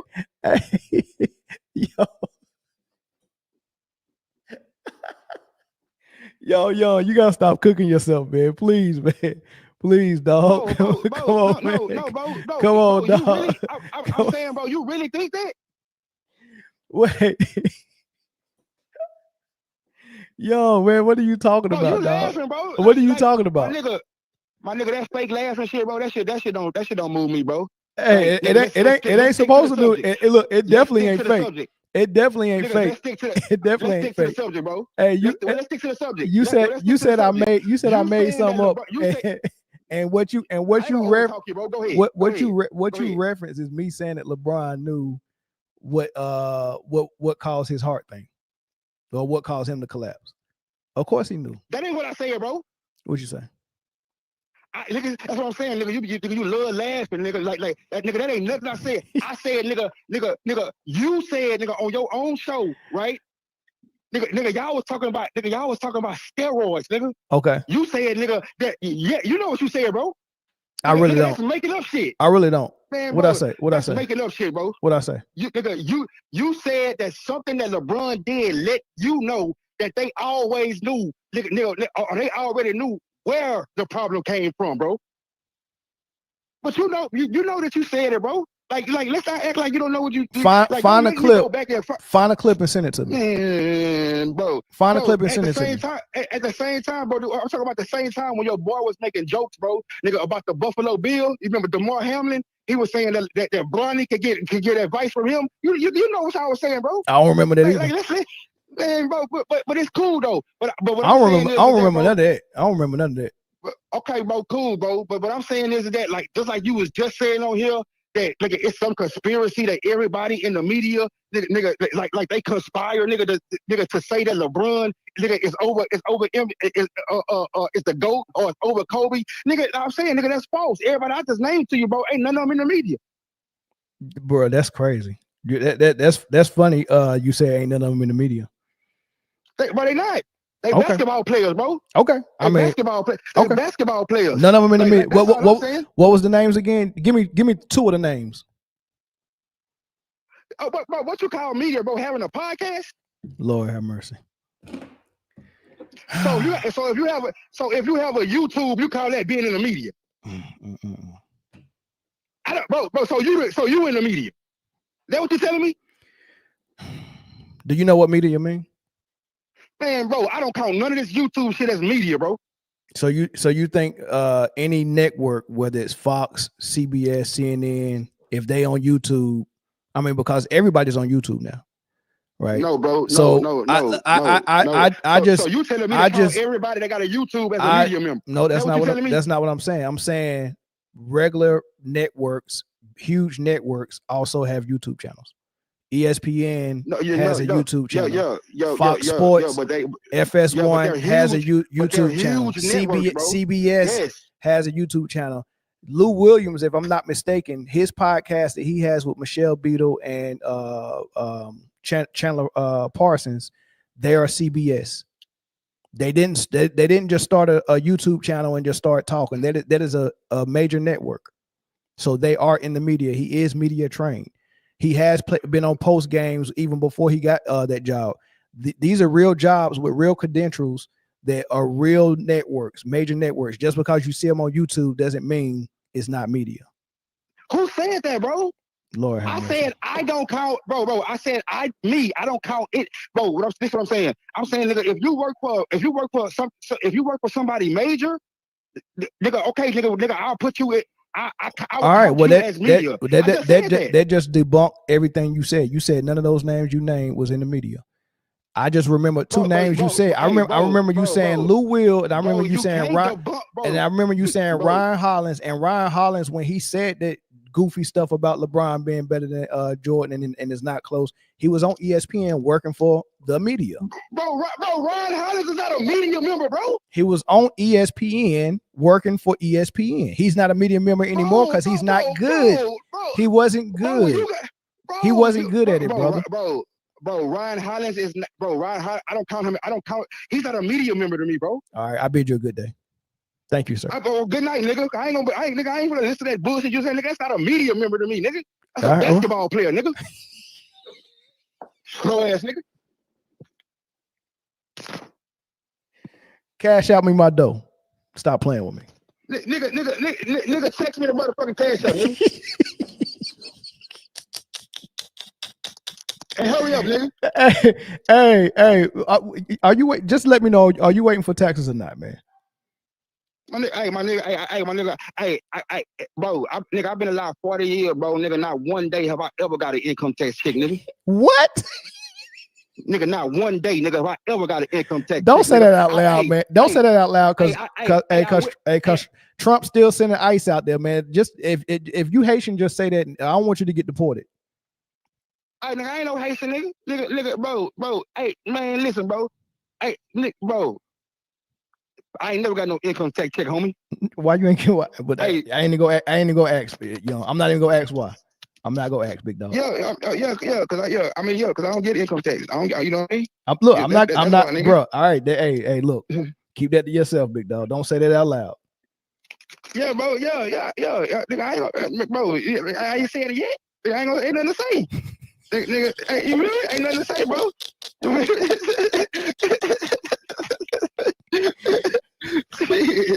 Ain't nothing to say, bro. I'm Gucci, bro. Hey man, why I gotta resend you this and it's still, I texted to you the other day. Did you delete it? Nah, bro, because like whenever I respond to a message, bro, my phone automatically erases. Oh, this man got the Obama phone, man. Dude. Man, bro. Obama, what you mean? Obama giving out phones? You know you got an Obama phone, y'all. Don't stop playing with me, What's man. What's an Obama phone? The phone you got, the one that deletes stuff without you deleting it.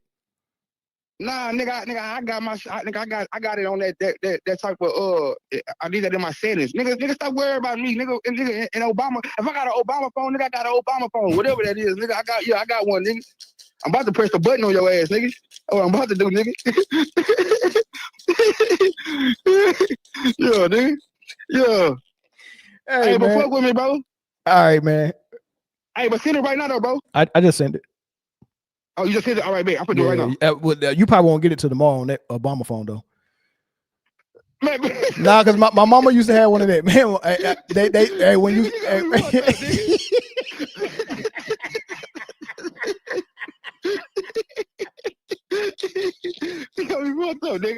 Nigga, I see it right now, nigga. I'm gonna do it right now, nigga.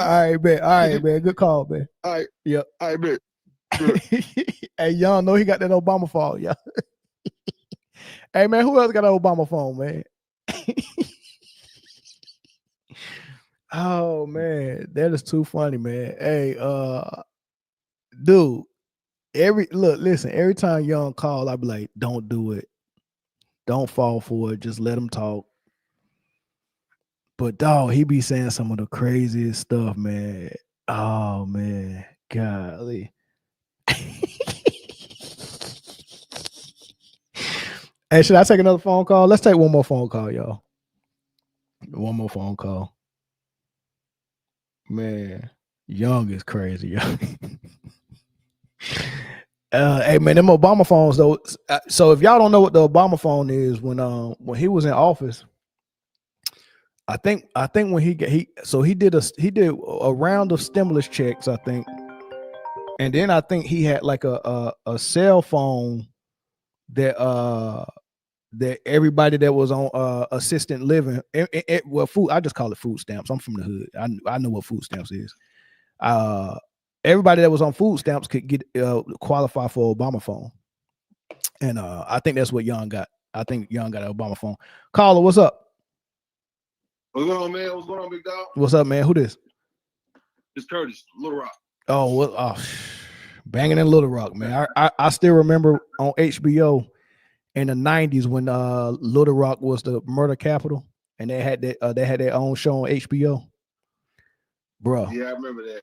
Man, we can't shake that rep.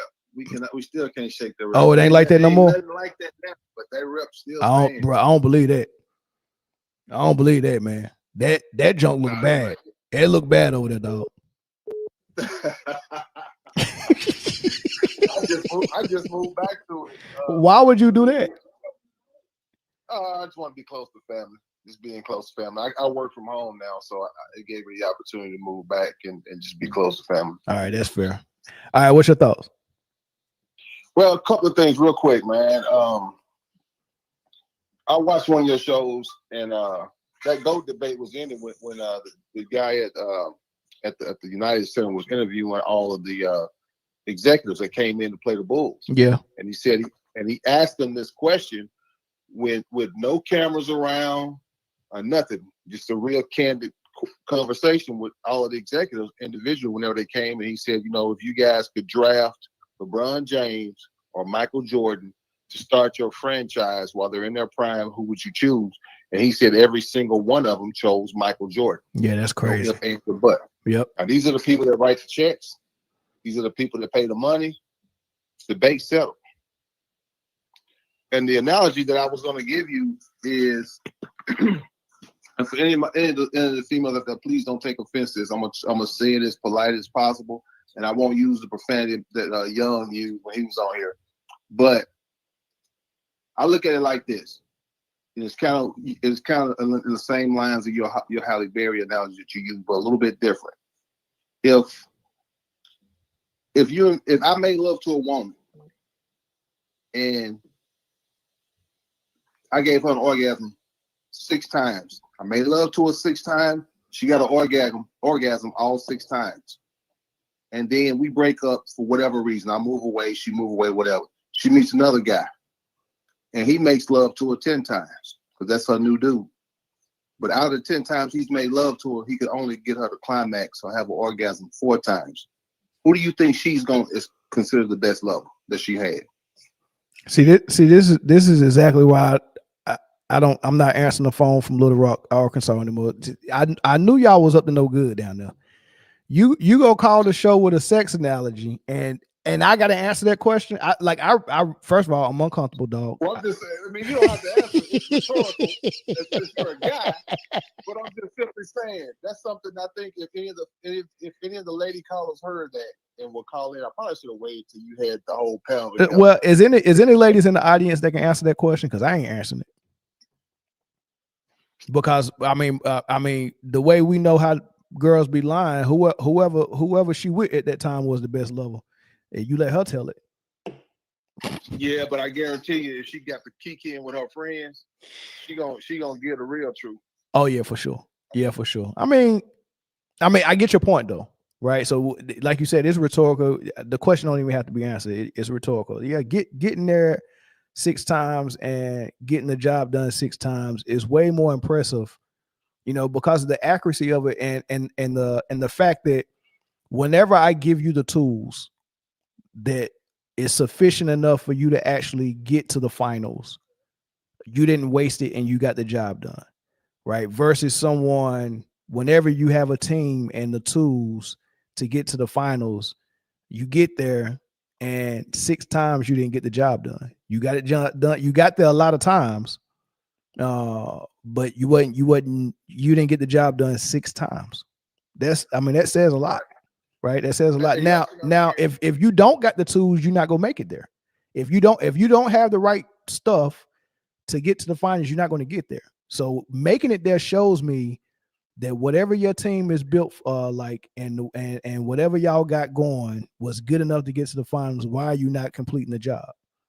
It's a big deal. That's right. And I can even make it G-rated. I can make it G-rated. Let's say we're in sales, and I got $6 million deals that I close, right? I done bought the company in $6 million. Another guy who's a top salesman, he had 10 opportunities. He had $10 million deals, but he only closed 4 out of the 10. I still brought in more money for the company than he did, even though he had more deals on the table than me. Right. So who's the top salesman? Yeah, I mean, yeah. At the end of the day, it's all about winning. It's all about the numbers, right?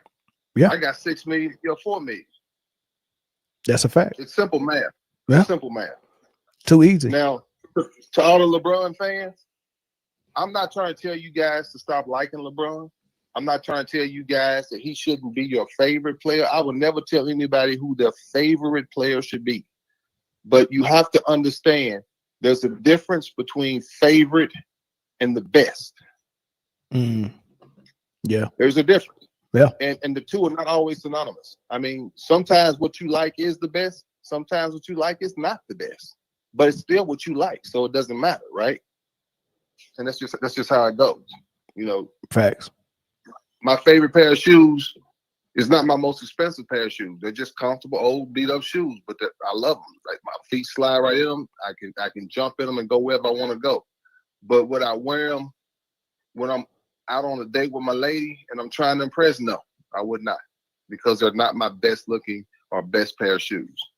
And that's all I'm trying to say. All right, man. Good call, man. Hey, lock your doors down there. Man, I'm gonna lock my doors and I'm gonna sleep with my piece on the pillow. Yeah, you got to down there, big dog. Little Rock. All right, dog. All right, yep. Hey, man, Little Rock dangerous, y'all. I can't mess with it. I can't mess with Little Rock. All right, last call, man. Last call, and we out. Man, it's 3 hours, man. Young, see, I supposed to end this an hour ago. Young, hey, y'all better thank Young for that comedy, man, because I was supposed to go to bed by now. Young is special. It's that on Obama phone, man. All right. That's it, man. I appreciate y'all. Don't answer women. Hold on. Don't answer women as disrespectful. Oh my God, you ninjas are ignorant. Having to compare women to sports shows you have no dang on respect for women. Oh, come on, beach girl. I have major respect for women. I grew up with 3 sisters. All right, so 3 older sisters at that. I got respect, but I mean, I would take that constructive criticism, beach girl, and I will apologize for my analogies of Holly Berry, and I apologize for Little Rock, Arkansas. Yeah, caller, what's up? Hello? Yo, who's this? Yeah, I have a bad connection here. All right, well, disconnect. Let me call right back. That's a negative, Ghost Rider. We about to end the show, man, but I appreciate the call. Yeah, but yeah, beach girl. My bad. Oh man, this man really called in. Caller from Missouri, what's up?